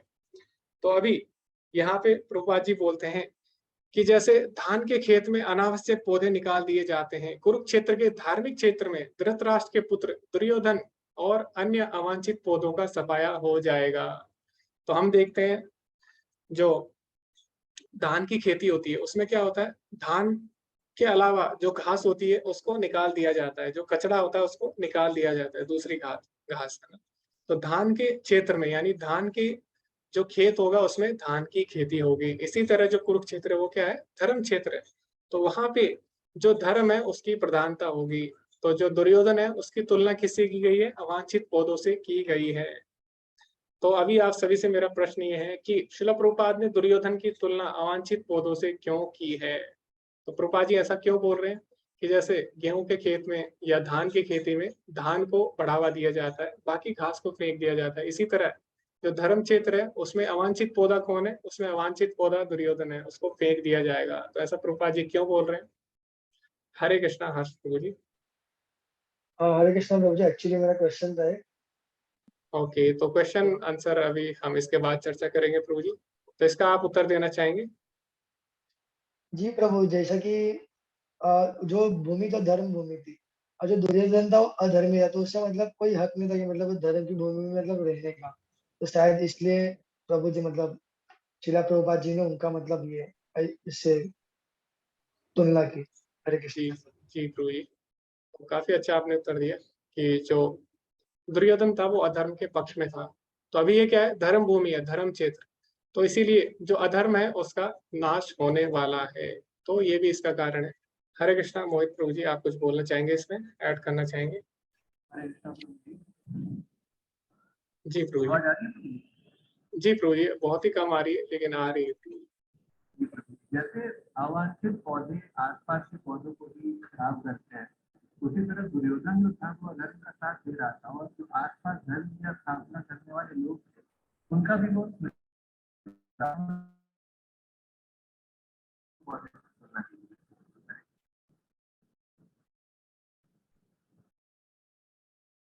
ओके जी प्रभु जी, हरे कृष्णा, धन्यवाद। तो हाँ, सही से मैं आपको उत्तर नहीं सुन पाया, लेकिन थोड़ा बहुत जितना मेरी समझ में आया तो मैं एक बार रिपीट करूंगा। तो प्रभु जी ने बोला जो अवांछित पौधे होते हैं वो क्या करते हैं, फसल को बर्बाद कर देते हैं, है ना। तो इसी तरह जो दुर्योधन है वो क्या कर रहा था, वो सभी को बर्बाद करने में लगा हुआ था। तो वो क्या कर रहा था, सभी को अधर्म में जोड़ रहा था। तो अभी हम देखें जो युद्ध हुआ, इस युद्ध को कोई भी नहीं करना चाहता था दुर्योधन के अलावा। ना ही इसके लिए भीष्म पितामह तैयार थे, ना ही इसके लिए द्रोणाचार्य तैयार थे, ना ही अन्य योद्धा तैयार थे। लेकिन वो क्या कर रहा है, सभी को अधर्म में लगाना चाह रहा है। तो प्रभु जी ने ये बिल्कुल सही उत्तर दिया एक, कि जो दुर्योधन, जो अवांछित घास होती है वो क्या करती है, बाकी जो फसल होती है उसको नष्ट कर देती है। तो इसीलिए उसको हटाना बहुत ही आवश्यक है, इसीलिए ये युद्ध हुआ है। तो ये भी एक अच्छा कारण है। मृणाल माता जी ने चैट में लिखा है कि दुर्योधन जो था वो सभी प्रकार के अधर्म में प्रवृत्त था। उसने क्या किया, स्त्री का अपमान किया, जमीन हड़पी, और बहुत से ऐसे ऐसे उसने कृत्य किए जिसके कारण वो अवांछित पौधा यानी अधर्मी कहलाने के पात्र था। ओके जी, तो सभी ने काफी अच्छा उत्तर दिया। तो इस तरह ये जो पहला श्लोक है बहुत ही ज्यादा महत्वपूर्ण है। अभी जो हम श्लोक पढ़ेंगे 11 तक जो श्लोक है उसमें क्या है, उसमें हम सेना की जो व्यू रचना है या सेना की जो व्यवस्था है उसके बारे में क्या चर्चा हुई है उसको हम पढ़ेंगे। तो अभी हम इसके तात्पर्य जानेंगे और इसके बाद हम एक छोटी सी चर्चा भी करेंगे। तो उसके बाद आपके ग्रुप बनेंगे और अभी आपको ध्यान से इन श्लोकों को सुनना है और उसके बाद आपको एक टास्क दिया जाएगा, उसमें क्या करना है आपको, इसको बोलते हैं ग्रुप एक्टिविटी। तो इसमें मान लीजिए अभी कितने लोग हैं, अभी 27 लोग हैं। तो अभी 5 ग्रुप बना दिए जाएंगे। तो 5 ग्रुप में आपको बांट दिया जाएगा रैंडमली, कोई भी किसी भी ग्रुप में ज्वाइन कर सकता है। तो आपका ग्रुप नंबर सामने आ जाएगा। अभी आपको क्या करना है, हर ग्रुप में आपको चर्चा करनी है जो भी आपसे क्वेश्चन पूछा जाएगा। तो अभी ये जो हम श्लोक पढ़ने वाले हैं 2 से 11 तक, इससे संबंधित आपसे एक प्रश्न पूछा जाएगा, उस पर आपको चर्चा करनी होगी और हर ग्रुप से फिर एक को चुना जाएगा। वो क्या करेगा, आपको डिस्कस करना है कि कौन आपके ग्रुप का रिप्रेजेंटेटिव होगा, यानी कौन आपके ग्रुप को प्रस्तुत करना चाहेगा। तो मान लीजिए 5 ग्रुप है, तो 5 ग्रुप से 5 लीडर होंगे ना, आप अपने जैसे लीडर चुन सकते हैं। वो क्या करेगा, आपके ग्रुप में जो जो डिस्कशन हुआ है सारी वो हमें बताएगा। तो इस तरह हम लोग बहुत नई नई चीजें समझेंगे आपस में। तो आपको क्या करना है, बस इसको ध्यान से सुनना होगा। तो अभी हम इसके बाद 15 मिनट आपको मिलेंगे हर ग्रुप को। तो 15 मिनट का समय दिया जाएगा। उसके बाद जो भी आपके बिंदु होंगे उनको आपने सामने रखना होगा। तो आप सभी ध्यान से सुनिए, 2 से लेके जो 11 तक श्लोक है उनको। तो अभी हम देखेंगे पांडवों और कौरवों की व्यूह रचना, उनकी सेना किस प्रकार व्यवस्थित है। संजय उवाच दृष्टा तु पांडवानीकं व्यूढ़ं दुर्योधनस्तथा आचार्यामुपसंगम्य राजा वचनम अब्रवीत। संजय ने कहा, हे राजन, पांडु पुत्रों द्वारा सेना की व्यूह रचना देखकर राजा दुर्योधन अपने गुरु के पास गया और उसने ये शब्द कहे। तो अभी मैंने आपको बताया कि जो दुर्योधन था उसके अलावा कोई भी इस युद्ध को नहीं करना चाहता था, क्योंकि सबको पता था युद्ध सही नहीं है। लेकिन दुर्योधन क्या कर रहा है, सभी को युद्ध में लगाना चाह रहा है। तो इसके लिए सबसे पहले किसके पास जाता है, सबसे पहले वो अपने गुरु द्रोणाचार्य के पास जाता है, उसको युद्ध के लिए उत्तेजित करता है। तो जो द्रोणाचार्य उनको क्या वो बोलता है, किस तरह उनको उत्तेजित करता है, वो हम देखते हैं। तो असुर लोग क्या करते हैं, असुर लोग यही करना चाहते हैं। असुर लोग सबके पास जाके उनको उत्तेजित करना चाहते हैं और बुरे कामों में लगाना चाहते हैं। जैसे आपने देखा होगा, कई हो सकता है आपके मित्र भी हो कई लोग, तो वो क्या करते हैं, वो अवसर ढूंढते हैं हमेशा किस तरह अपने जो दूसरे लोग हैं उनको हम गलत कामों में लगा सके। इसी तरह भक्त भी होते हैं, भक्त भी अवसर ढूंढते हैं किस तरह वो सभी को भगवान से जोड़ सके। तो उसी तरह असुर लोग भी करते हैं प्रयास। तो यहाँ पे दुर्योधन भी क्या प्रयास कर रहा है कि किस तरह सभी को युद्ध के लिए उत्तेजित किया जाए। तो सबसे पहले अपने गुरु के पास जाता है और क्या बोलता है, पश्येतां पांडुपुत्राणाम आचार्य महतीं चमुं व्यूढ़ां द्रुपद पुत्रेण तव शिष्येण धीमता। हे आचार्य, पांडुपुत्रों की विशाल सेना को देखें जिसे आपके बुद्धिमान शिष्य द्रुपद के पुत्र ने इतने कौशल से व्यवस्थित किया है। तो क्या कर रहा है, अपने गुरु को ताना मार रहा है। क्या बोल रहा है, देखो जो धृष्टद्युम्न है द्रुपद का पुत्र, जिसको आपने शिक्षा दी, आज वही आपको मारने वाला है। और आपको पता था कि वो आपको मारने वाला है, फिर भी आपने क्या किया, फिर भी आपने उसको शिक्षा दी। तो क्या कर रहा है, अपने गुरु की कमी को बता रहा है और उसको उनको क्या कर रहा है, वो युद्ध के लिए उत्तेजित करना चाह रहा है। तो इस प्रकार जो दुर्योधन है वो कूटनीति करता है। तो अभी हम पढ़ेंगे, यहाँ पे हमने देखा कि इसके पीछे क्या कहानी है उसके बारे में हम चर्चा करेंगे। तो क्यों जो दुर्योधन है वो ऐसा बोलता है कि जो आपका शिष्य है धृष्टद्युम्न, जो द्रुपद का पुत्र है, वो आपको मारने के लिए आज खड़ा हुआ है। जबकि और भी शिष्य हैं, अर्जुन भी शिष्य है ना, बाकी जो पांडव है वो भी शिष्य हैं। लेकिन दुर्योधन ने विशेषकर द्रुपद के पुत्र को ही क्यों बोला कि ये जो आपका शिष्य है ये आपको मारने वाला है, आज आप ही को मारने के लिए खड़ा है, जबकि और भी तो शिष्य हैं। लेकिन विशेषकर इसी को क्यों चुना उसकी हम चर्चा करेंगे। तो इसके पीछे कहानी है। इस कहानी का जो शीर्षक है, जो टाइटल है, वो क्या है, द्रोणाचार्य के संदर्भ में ब्राह्मणों की उदार प्रकृति। तो यहाँ पे जो ब्राह्मण है उसकी उदार प्रकृति की चर्चा हुई है। तो जो द्रोणाचार्य है वो क्या है, एक ब्राह्मण है। तो ब्राह्मण का कार्य क्या था, ब्राह्मण का कार्य था शिक्षा देना। तो ऐसा नहीं था कि जो ब्राह्मण कुल में उत्पन्न हुआ वो ब्राह्मण कहलाएगा। तो अपने गुण और कर्म से कोई व्यक्ति ब्राह्मण कहलाता था, है ना।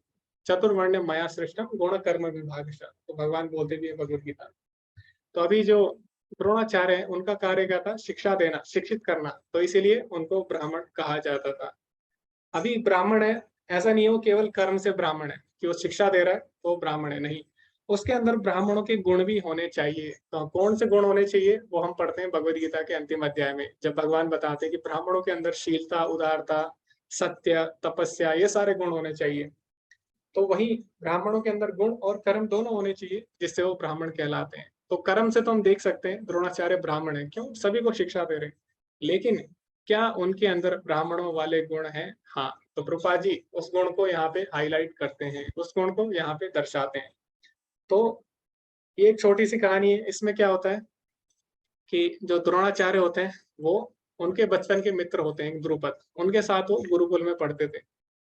तो एक बार क्या होता है, दोनों बचपन में जब पढ़ रहे होते हैं तो बचपन में हम क्या करते हैं, अपने मित्रों से कुछ हम उनको वचन दे देते हैं कि जब मैं बाद में बड़ा होऊंगा तो मैं तेरे लिए ऐसा करूंगा। तो आपने देखा होगा हम वचन दे देते हैं अपने मित्रों को कि आगे जाके मैं क्या करूंगा। जैसे कई लोग बोलते हैं कि आगे जाके मैं बहुत बड़ी कंपनी खोलूंगा और मैं क्या करूंगा उसमें तुझे भी रख लूंगा, ऐसे लोग अपने मित्रों को बोलते हैं। तो ऐसे इस तरह लोग वचन देते हैं। तो इसने भी क्या किया, अभी जो द्रोणाचार्य थे और द्रुपद थे ये बहुत ही अच्छे मित्र थे। तो द्रुपद जो था उसने क्या किया, वचन दिया कि आगे जब मैं राजा बनूंगा तो मैं क्या करूंगा, अपनी आधी संपत्ति तेरे को दान कर दूंगा। इस तरह वो द्रोणाचार्य को बोल देता है। तो द्रोणाचार्य बोलते हैं कि ऐसा बोलना सही नहीं है, क्योंकि आगे क्या होता है किसी को नहीं पता, हो सकता है आगे तुम बदल जाओ या आगे कुछ ऐसी परिस्थिति आए, तो आपको ऐसे वचन नहीं देना चाहिए। लेकिन जो द्रुपद होता है बोलता है नहीं, हम तो बहुत अच्छे मित्र हैं और हमारे साथ ऐसा कभी भी नहीं होगा, और मैं वचन देता हूँ कि चाहे कुछ भी हो जाए, मैं अगर राजा बना तो मैं तुम्हें अपनी आधी संपत्ति दान करूंगा और तुम्हें बहुत सारा मान सम्मान दूंगा। तो इस तरह वो वचन देता है। लेकिन आगे जाके जैसे कि द्रोणाचार्य ने बोला था, परिस्थिति कभी कभी बदल जाती है। तो संसार का नियम है, यहाँ पे हर कोई प्रकृति के गुणों के अधीन है और प्रकृति के जो गुण है वो बदलते रहते हैं, कभी भी एक गुण में कोई नहीं रहता। भगवान बोलती भी है भगवत गीता में कि अ, सतो रजस्तमा अभिभूय, सतो रजो तमो अभिभूय सत्तम भवति भारत, रजो सत्तस्तमा सत्ततमश्चैव तमा सत्तम रजस्तथा। तो भगवान बोलते हैं कि कभी कभी सतोगुण प्रधान हो जाता है, कभी कभी रजोगुण प्रधान हो जाता है और कभी कभी तमोगुण प्रधान हो जाता है। तो इस प्रकार क्या होता है, गुणों के अनुसार हमारा व्यवहार बदलता रहता है। तो आगे जाके क्या होता है, जो द्रुपद होते हैं वो भूल जाते हैं, सब चीजें भूल जाते हैं और आगे जाके वो राजा बन जाते हैं, और जो द्रोणाचार्य है वो बहुत अच्छे वो ब्राह्मण बन जाते हैं। तो एक बार क्या होते हैं, ये उनके उनसे मिलने जाते हैं कि मैं अपने मित्र से मिलने जाऊंगा। अभी इनके मन में बिल्कुल नहीं था कि मैं अपने मित्र से कुछ मांगने जाऊंगा, उसने मुझे वचन दिया था, ऐसा नहीं था। तो क्या करते हैं, बस अपने मित्र से मिलने जा रहे होते हैं। तो अभी द्रुपद के मन में क्या आता है कि देखो, मैंने बहुत साल पहले इसको वचन दिया था, कहीं ये मुझसे मेरा आधा राज्य न मांग ले। तो कहीं ये मन में इसलिए ना आ रहा हो मेरे से मिलने कि मेरे से आधा राज्य मांगेगा, और अगर ऐसा हो गया तो मेरे राज्य का क्या होगा। और दूसरी बड़ी बात कि अगर लोगों को पता लगेगा कि मेरा मित्र एक ब्राह्मण है, वो भी दरिद्र है, तो ऐसा कभी कभी हो जाता है जब कोई ऊंचे पद पर होता है तो वो नीचे पद पे जो लोग होते हैं उनसे मित्रता नहीं करना चाहता। तो उस समय जो द्रोणाचार्य थे उनकी आर्थिक परिस्थिति सही नहीं थी, तो इनको लगा कि लोगों को पता लगेगा कि जो मेरा मित्र है वो एक दरिद्र है, यानी उसके पास धन नहीं है, तो इससे क्या होगा, मेरी प्रजा मेरा उपहास करेगी। तो जब वहां पे द्रोणाचार्य आए तो इन्होंने क्या किया, उनको पहचानने से मना कर दिया बिल्कुल। तो इन्होंने बोला मैं तुम्हें नहीं जानता। तो द्रोणाचार्य ने बोला अरे हम तो मित्र हैं बचपन के, और तुम ऐसा कैसे बोल सकते हो। तो द्रुपद ने उन्हें पहचानने से मना कर दिया और उनका बहुत ही ज्यादा अपमान किया। तो जब इस तरह वो अपमानित हो जाते हैं द्रोणाचार्य, तो क्या करते हैं, उनके मन में कहीं ना कहीं ये भावना आती है कि मुझे क्या करना है, इनको सबक सिखाना होगा, क्योंकि ब्राह्मण का कार्य होता है राजा को अच्छे मार्ग पर ले जाना। तो उनके मन में ऐसा नहीं था कि उनके मन में प्रतिशोध की भावना थी, ऐसा कुछ भी नहीं था। वो हमें आगे पता लगेगा कैसे हम ऐसा बोल सकते हैं। तो द्रोणाचार्य ने आगे जाके क्या किया, जब उसने पांडवों को शिक्षा दी, कौरवों को शिक्षा दी, तो द्रोणाचार्य ने क्या किया, सबसे पहले उपहार स्वरूप जो अपने गुरु दक्षिणा मांगी जाती है उसमें क्या उन्होंने बोला कि हमें क्या करना होगा, द्रुपद को पकड़ना होगा। तो इस प्रकार द्रोणाचार्य जाते हैं अपनी पूरी सेना के साथ कौरवों पांडवों की, और द्रुपद को पकड़ लेते हैं। अभी द्रोणाचार्य चाहते तो द्रुपद को मार सकते थे, क्योंकि वो बहुत शक्तिशाली है, उनके पास बहुत बड़ी सेना है, पांडव भी है, कौरव भी है, लेकिन उन्होंने क्या किया, ब्राह्मणों की उदार प्रकृति, तो मैंने आपको बोला ब्राह्मण ना केवल अपने कर्म से होता है बल्कि अपने गुण से भी होता है। तो कर्म से तो ब्राह्मण है लेकिन गुण से भी ब्राह्मण है। तो उन्होंने क्या किया, उदार प्रकृति, यानी उनको क्षमा कर दिया। उन्होंने बोला ठीक है, ये मैं क्या कर रहा हूँ, केवल तुम्हें एक सबक सिखाने के लिए था, ताकि तुम आगे जाके किसी का भी अपमान ना करो। तो क्या करते हैं, द्रुपद को क्षमा कर देते हैं। लेकिन द्रुपद क्या था, द्रुपद नहीं माना, अभी उसको अपमान अनुभव हुआ और उसने क्या किया, इसका प्रतिशोध लेना चाहा। तो अभी जो जो भी कुछ द्रोणाचार्य ने किया, वो क्यों किया, प्रतिशोध की भावना से नहीं किया, उसने इसलिए किया ताकि जो द्रुपद है वो सही मार्ग में आ जाए। लेकिन अभी जो द्रुपद करने वाला है वो क्यों कर रहा है, प्रतिशोध लेने के लिए द्रोणाचार्य से। तो क्या करता है, उसको पता है कि वो द्रोणाचार्य को नहीं हरा सकता। द्रोणाचार्य ने पांडवों को शिक्षा दी है, कौरवों को शिक्षा दी है, जो कि बहुत ही शक्तिशाली है। तो अभी उसने क्या किया, दूसरा तरीका ढूंढा। तो उसने क्या किया, बहुत ही कठिन तपस्या की, और उस कठिन तपस्या और यज्ञ के बाद उसने क्या किया, एक पुत्र को उत्पन्न किया। तो उसका नाम क्या था, धृष्टद्युम्न, जो कि यज्ञ से उत्पन्न हुआ था। और वो जो पुत्र था क्यों उत्पन्न हुआ था, वो इसीलिए उत्पन्न हुआ था ताकि उसके द्वारा द्रोणाचार्य का वध हो सके। तो इसके लिए उसने क्या किया, एक पुत्र को उत्पन्न किया। तो आगे हम पढ़ते हैं भगवद गीता के अध्याय में, भगवान बोलते हैं 3 तरह के तप होते हैं, सात्विक, राजसिक और तामसिक। तो तामसिक तप क्यों किए जाते हैं, किसी की क्षति करने के लिए। तो जो आसुरी लोग हैं क्या करते हैं, तपस्या क्यों करते हैं, ताकि वो दूसरों को क्षति पहुंचा सके। तो इस तरह की जो तपस्या होती है वो तामसिक तपस्या कहलाती है।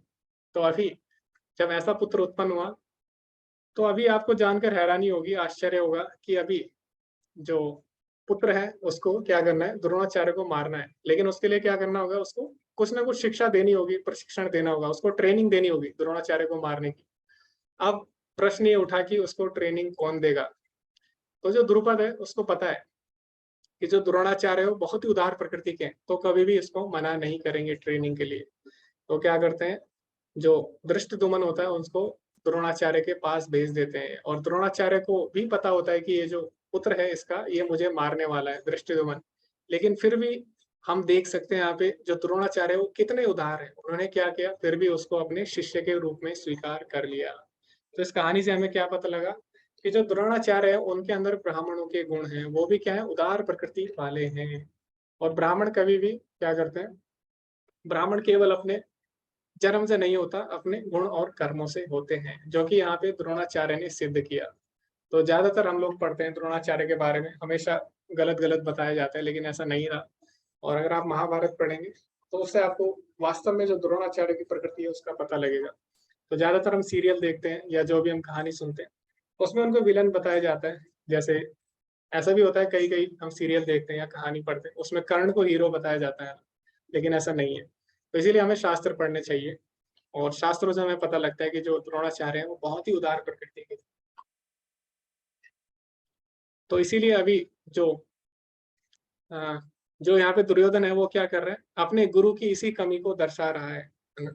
वो बता रहा है कि किस प्रकार उसके गुरु ने जानबूझकर ये पता होते हुए भी कि जो धृष्टद्युम्न ने उनका वध करने वाला है उनको प्रशिक्षित किया, ताकि इसको सुनकर उनके गुरु उत्तेजित हो जाएं। तो ये दुर्योधन कर रहा है।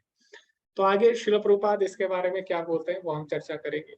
तो प्रभुपाद जी लिखते हैं, द्रोणाचार्य जानते थे कि द्रुपद महाराज को उनका पुत्र मिल गया है, भविष्य में वह मुझे मार डालेगा। फिर भी जब उन्हें सैन्य कला सीखने के लिए उनका शिष्य बनने की पेशकश की गई तो उन्होंने स्वीकार किया। हाँ, इसका मतलब है कि ब्राह्मण इतने उदार थे, जब वह मेरे शिष्य के रूप में आ रहा है कोई बात नहीं, वह भविष्य में मुझे मार डालेगा, इससे कोई फर्क नहीं पड़ता, लेकिन मुझे उसे शिक्षा देनी चाहिए। तो इस प्रकार प्रभुपाद जी ने जो द्रोणाचार्य उनकी उदार प्रकृति की चर्चा की है। आगे हम देखेंगे कि रूपा जी क्या बोलते हैं। इसीलिए लोग पूछ सकते हैं कि इन महान योद्धाओं का उल्लेख करने से हम क्या आध्यात्मिक प्रगति कर सकते हैं। तो यहाँ पे प्रभुपा जी क्या बोलना चाहते हैं कि कई लोग भगवत गीता के पहले अध्याय में रुचि नहीं लेते। क्यों? उन्हें लगता है कि पहला अध्याय क्या है, सेना के बारे में बता रहा है, अलग अलग योद्धाओं के बारे में बता रहा है।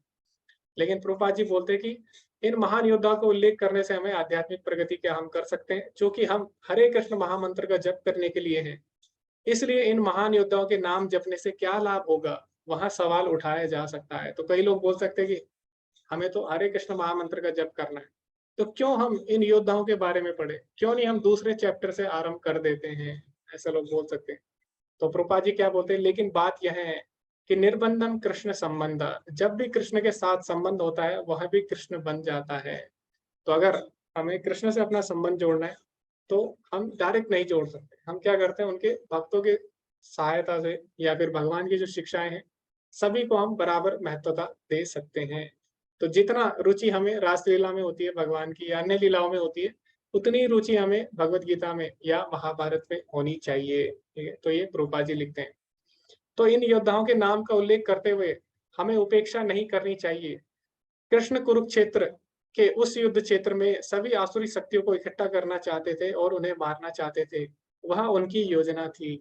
तो जो बाकी लीलाएं हम भगवान की पढ़ते हैं उसी तरह हमारी भगवत गीता के जो पहला अध्याय है उसमें भी रुचि होनी चाहिए। तो भगवान बोलते भी है भगवत गीता में कि जन्म कर्म च मे दिव्यम एवं यो वेति तत्वथा, यानी मेरे जन्म और कर्म दोनों ही दिव्य हैं और दोनों को ही हमें तत्वता यानी वास्तव में समझना है। तो उनको तत्वता समझने के लिए हमें उनको बार बार पढ़ना होगा। तो ऐसा नहीं है कि हम भगवान की और लीलाएं पढ़ेंगे, भगवत गीता के हम और चैप्टर को अच्छे से पढ़ेंगे और पहला चैप्टर जिसमें अनेक योद्धाओं के नाम है उसको नहीं पढ़ेंगे। तो कई लोगों को लगता है भगवत गीता का पहला चैप्टर इतना इंपॉर्टेंट नहीं है, लेकिन प्रभुपाद जी बोलते हैं कि सभी चीजें जो भी कृष्ण से संबंधित है वो भी कृष्ण से अभिन्न है। जो भी कृष्ण से संबंधित है वो कृष्ण से अभिन्न है, निर्बंधा कृष्ण संबंधे। तो आगे हम चर्चा करेंगे। तो आगे आपको क्या करना है, दुर्योधन की कूटनीति जो कारण है उनकी पहचान करनी है इन श्लोकों से। तो यहाँ पे क्या बोला गया है चौथे श्लोक में, इस सेना में भीम तथा अर्जुन के समान युद्ध करने वाले अनेक वीर धनुर्धर है, यथा महारथी युधान, विराट तथा द्रुपद। तो इस प्रकार अभी जो दुर्योधन है वो क्या कर रहा है, पांडवों की सेना का विवरण दे रहा है अपने आचार्य को। इसके साथ ही दृष्टकेतु, चेकितान, काशीराज, पुरुजित, कुंती भोज तथा सैव्य जैसे महान शक्तिशाली योद्धा भी हैं। पराक्रमी युधामन्यु, अत्यंत शक्तिशाली उत्तमौजा, सुभद्रा का पुत्र तथा द्रौपदी के पुत्र, ये सभी महारथी हैं। किंतु हे ब्राह्मण श्रेष्ठ, आपकी सूचना के लिए अब मैं अपनी सेना के उन नायकों के विषय में बताना चाहूंगा जो मेरी सेना को संचालित करने के लिए विशेष रूप से निपुण हैं। तो आप यहाँ पे ध्यान दे सकते हैं और आप चर्चा कर सकते हैं कि यहाँ पे अभी क्या कर रहा है, वो अपनी सेना की चर्चा कर रहा है। तो ऐसा क्यों किया उसकी आपको चर्चा करनी है कि दुर्योधन के जो कूटनीतिक कारण है उनका आपको उदाहरण देना है। क्या ऐसे कूटनीतिक कारण है जिससे आपको पता लग रहा है कि दुर्योधन एक कुशल कूटनीतिज्ञ है। तो यहाँ पे वो क्या कर रहा है, पहले दुश्मन की सेना की उसने चर्चा की जो उसके शत्रु है, अभी वो अपनी सेना की तारीफ कर रहा है, प्रशंसा कर रहा है।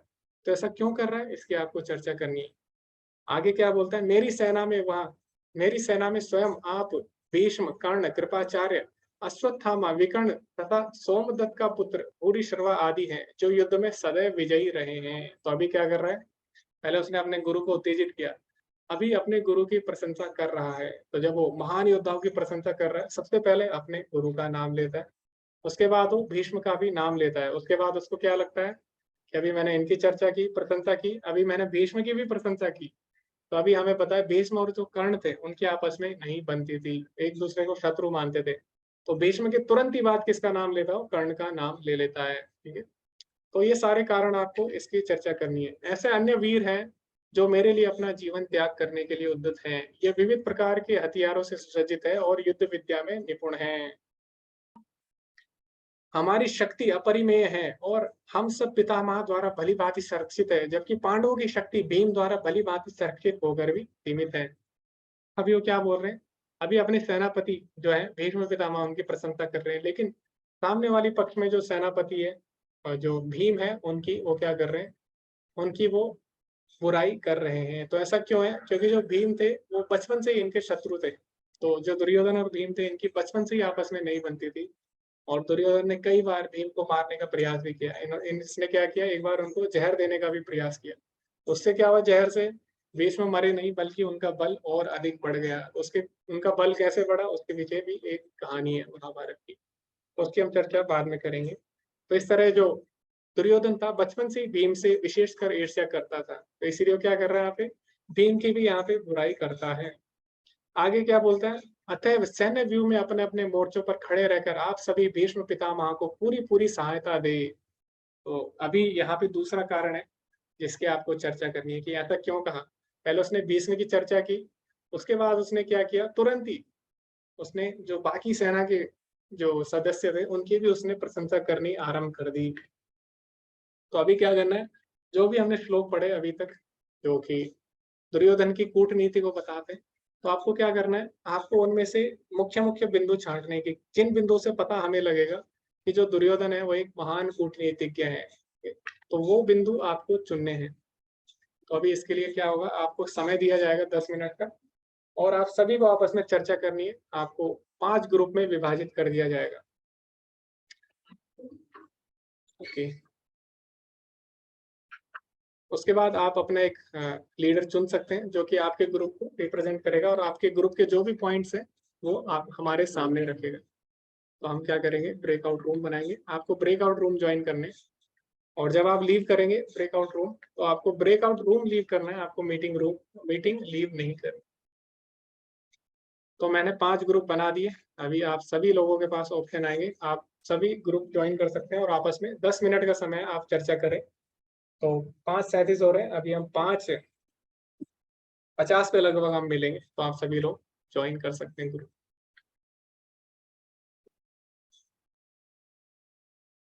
ओके, तो बाकी सभी लोग भी ज्वाइन करिए, तभी से ये भी पता लग जाएगा अभी कौन कौन ध्यान दे रहा है, क्योंकि जो लोग अभी ध्यान दे रहे हैं वो सभी लोग ज्वाइन कर लेंगे। जो लोग मोबाइल छोड़ के भाग गए हैं, हाँ, वो नहीं ज्वाइन करेंगे। हरे कृष्णा मोहित प्रभु जी, तुषार प्रभु जी, आप लोग भी ज्वाइन कर सकते हैं डिस्कशन। ओके, हरे कृष्णा तुषार प्रभु जी।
हरे कृष्णा। ओके, तो अभी शायद सभी लोगों का हो चुका होगा डिस्कशन। तो अभी 1 मिनट के अंदर सभी लोग ज्वाइन कर देंगे। मैंने क्लोज कर दिए रूम्स, तो अब सभी लोग थोड़ा वेट कर सकते हैं। तब तक आप में से जो भी लीडर है, जो भी आपके ग्रुप को संबोधित करना चाहते हैं, जो भी रिप्रेजेंटेटिव है, वो हैंड रेज कर सकते हैं।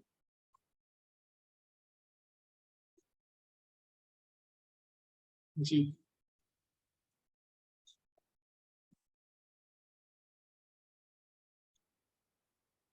ग्रुप 2 में सभी का हो चुका है। केतन प्रभु जी, प्रिया माता जी, संजू प्रभु जी, सनी प्रभु जी, तुषार प्रभु जी। ओके, ग्रुप 3 में भी सभी लोग आ चुके हैं। विवेक विवेक प्रभु जी रह गए हैं। ओके, ग्रुप 1 में भी सभी आ चुके हैं। तो सभी ग्रुप से सब आ चुके हैं। तो अभी जो भी ग्रुप लीडर्स हैं, जो भी अपने ग्रुप की तरफ से बोलना चाहते हैं, वो सभी हैंड रेज कर सकते हैं। और आप सभी जो भी चर्चा आपने की, वो आप साझा कर सकते हैं, अपने ग्रुप का नाम बता सकते हैं, और उसके बाद आप आरंभ कर सकते हैं। हरे कृष्णा सनी प्रभु जी। हरे कृष्णा प्रभु जी। जी प्रभु जी, हमारा ग्रुप 2 था, जी जिसमें मैं, तुषार प्रभु जी, प्रिया माता जी, केतन प्रभु जी और संजू हल्दर प्रभु जी थे मेंबर। तो हम लोगों की डिस्कशन यही निकली, मतलब दुर्योधन के कूटनीतिज्ञता पर, कि उसमें से सारे प्रभु जी की मैंने एक एक पॉइंट्स लिए और उस पर निष्कर्ष निकाला। तो सभी ने अपना अपना पॉइंट दिया। तो इसमें ऐसा बोला गया कि जो दुर्योधन में थी ना, वो ज्ञान की बहुत ज्यादा कमी थी। दुर्योधन को ये नहीं पता था कि उन्हें अपने गुरुओं से और अपने बड़ों से कैसे बात करनी है। वो अपने गुरु को जो है वो दुश्मनों के खिलाफ उत्तेजित कर रहा था, ताकि वो मतलब उनमें जोश भर जाए और वो युद्ध लड़ने के लिए तैयार रहे। और एक तरफ वो अपने टीम की तारीफ भी कर रहा था। इससे हम लोग को उसकी कूटनीतिज्ञता का पता चलता है। साथ ही साथ माता जी ने बताया कि दुर्योधन जो था वो रजो और तमोगुण के अंदर फंसा हुआ था। मतलब वो ये दोनों गुणों के बीच में फंस गया था और उसे मतलब कुछ समझ में नहीं आ रहा था। तीसरा अलग पॉइंट ऐड किया गया था कि वो अपने गुरु को आदेश दे रहा था कि आपको ये करना है और करना है, जबकि उसे कुछ पता नहीं था कि किस प्रकार से गुरु से बात करनी चाहिए। और फाइनल जो कंक्लूजन था, यहाँ पे हम लोग ये देख सकते हैं कि वो जो था सबसे पहले जाके अपने जो गुरु था उनको जाके बुराई की कि आपने जिसे मतलब शिक्षा दिया था वही आपके खिलाफ आज खड़ा है। तो ऐसा उसको लगा कि मतलब ऐसा ना हो कि मतलब मैं अपने ही उन्हीं लोगों को बखान कर रहा हूँ और अपने लोगों का बुरा कर रहा हूँ। तो ऐसा ना हो उसे सबको लगने लगे कि हमारे टीम का मनोबल ना टूट जाए। तो इसलिए वो क्या है, सभी लोगों की इधर बड़ाई भी करने लगा कि ऐसा नहीं है कि सारे के सारे योद्धा उसमें भी हैं। ऐसा है कि हमारे में भी कुछ योद्धा हैं अच्छे अच्छे, जो कि हमारे लिए जान देने के लिए तैयार है। तो दुर्योधन के वहां पे ये भी पता था कि कहीं ना कहीं ये युद्ध हम हार रहे हैं, क्योंकि उससे ये डर लग रहा था कि यहाँ पे कुछ ऐसे योद्धा हैं जो हमारे लिए जान दे सकते हैं।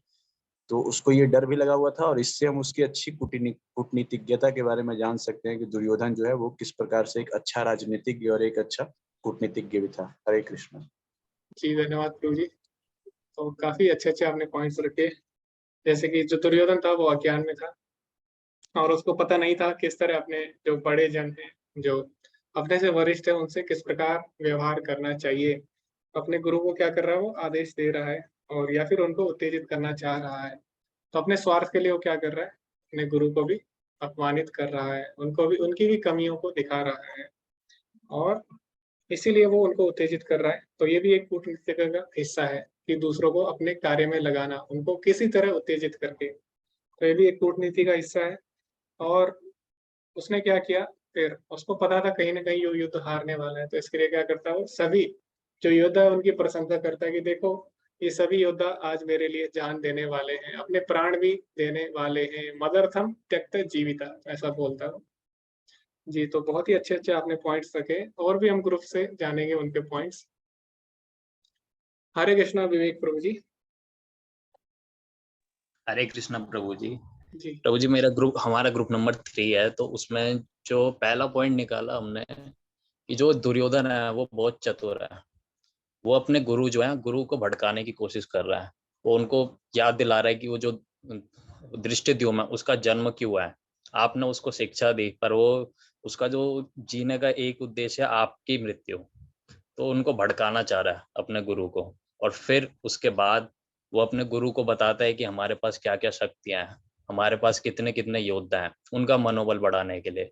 वो साथ में ये भी कहता है कि पांडवों के पास कितनी सेना है पर फिर एकदम से ये भी कहता है कि हमारे पास जो शक्ति है वो पांडवों से ज्यादा है। फिर वो जितने भी योद्धा उन सबका नाम लेता है, जैसे भूरी सवार, जितने भी सब योद्धा होते हैं उनके बारे में सबको सबकी तारीफ करता है कि हमारे पास जितने भी योद्धा हैं वो सारे अजय हैं और मेरे आदेश पे मर मिटने के लिए तैयार है। सबका मनोबल बढ़ाता है और फिर लास्ट में ये भी कहते हैं कि हमारी जो शक्ति है वो भीष्म पितामह जैसे अनुभवी योद्धा के द्वारा असीमित है, बल्कि जो पांडव हैं उनकी जो सेना है वो एक भीम के द्वारा सीमित है, क्योंकि भीम भीष्म पितामह के सामने थोड़े से नहीं, थोड़े से नए हैं उनके साथ, हाँ नए, कम अनुभवी, हाँ अनएक्सपीरियंस्ड है। हम्म, तो हमारी जो शक्ति है वो उनसे ज्यादा है। वो कॉन्फिडेंस बढ़ाता है और जो कॉन्फिडेंस के साथ साथ थोड़ी सी घृणा भी बढ़ाता है, ताकि युद्ध के लिए वो एकदम अच्छे से तैयार हो जाए। ओके, ठीक है, तो ओके, काफी सुंदर सुंदर पॉइंट्स प्रभु जी ने बोले, तो एक बार मैं उनको दोबारा से समराइज करूंगा। तो प्रभु जी ने बोला काफी चतुर है, और जो असुर है वो क्या होता है, उनको अपनी बुद्धि पे बहुत ज्यादा घमंड होता है, उनको लगता है कि वो सबसे ज्यादा चतुर है। तो यहाँ पे क्या कर रहा है, चतुर बनने का प्रयास कर रहा है, जबकि वो चतुर है नहीं।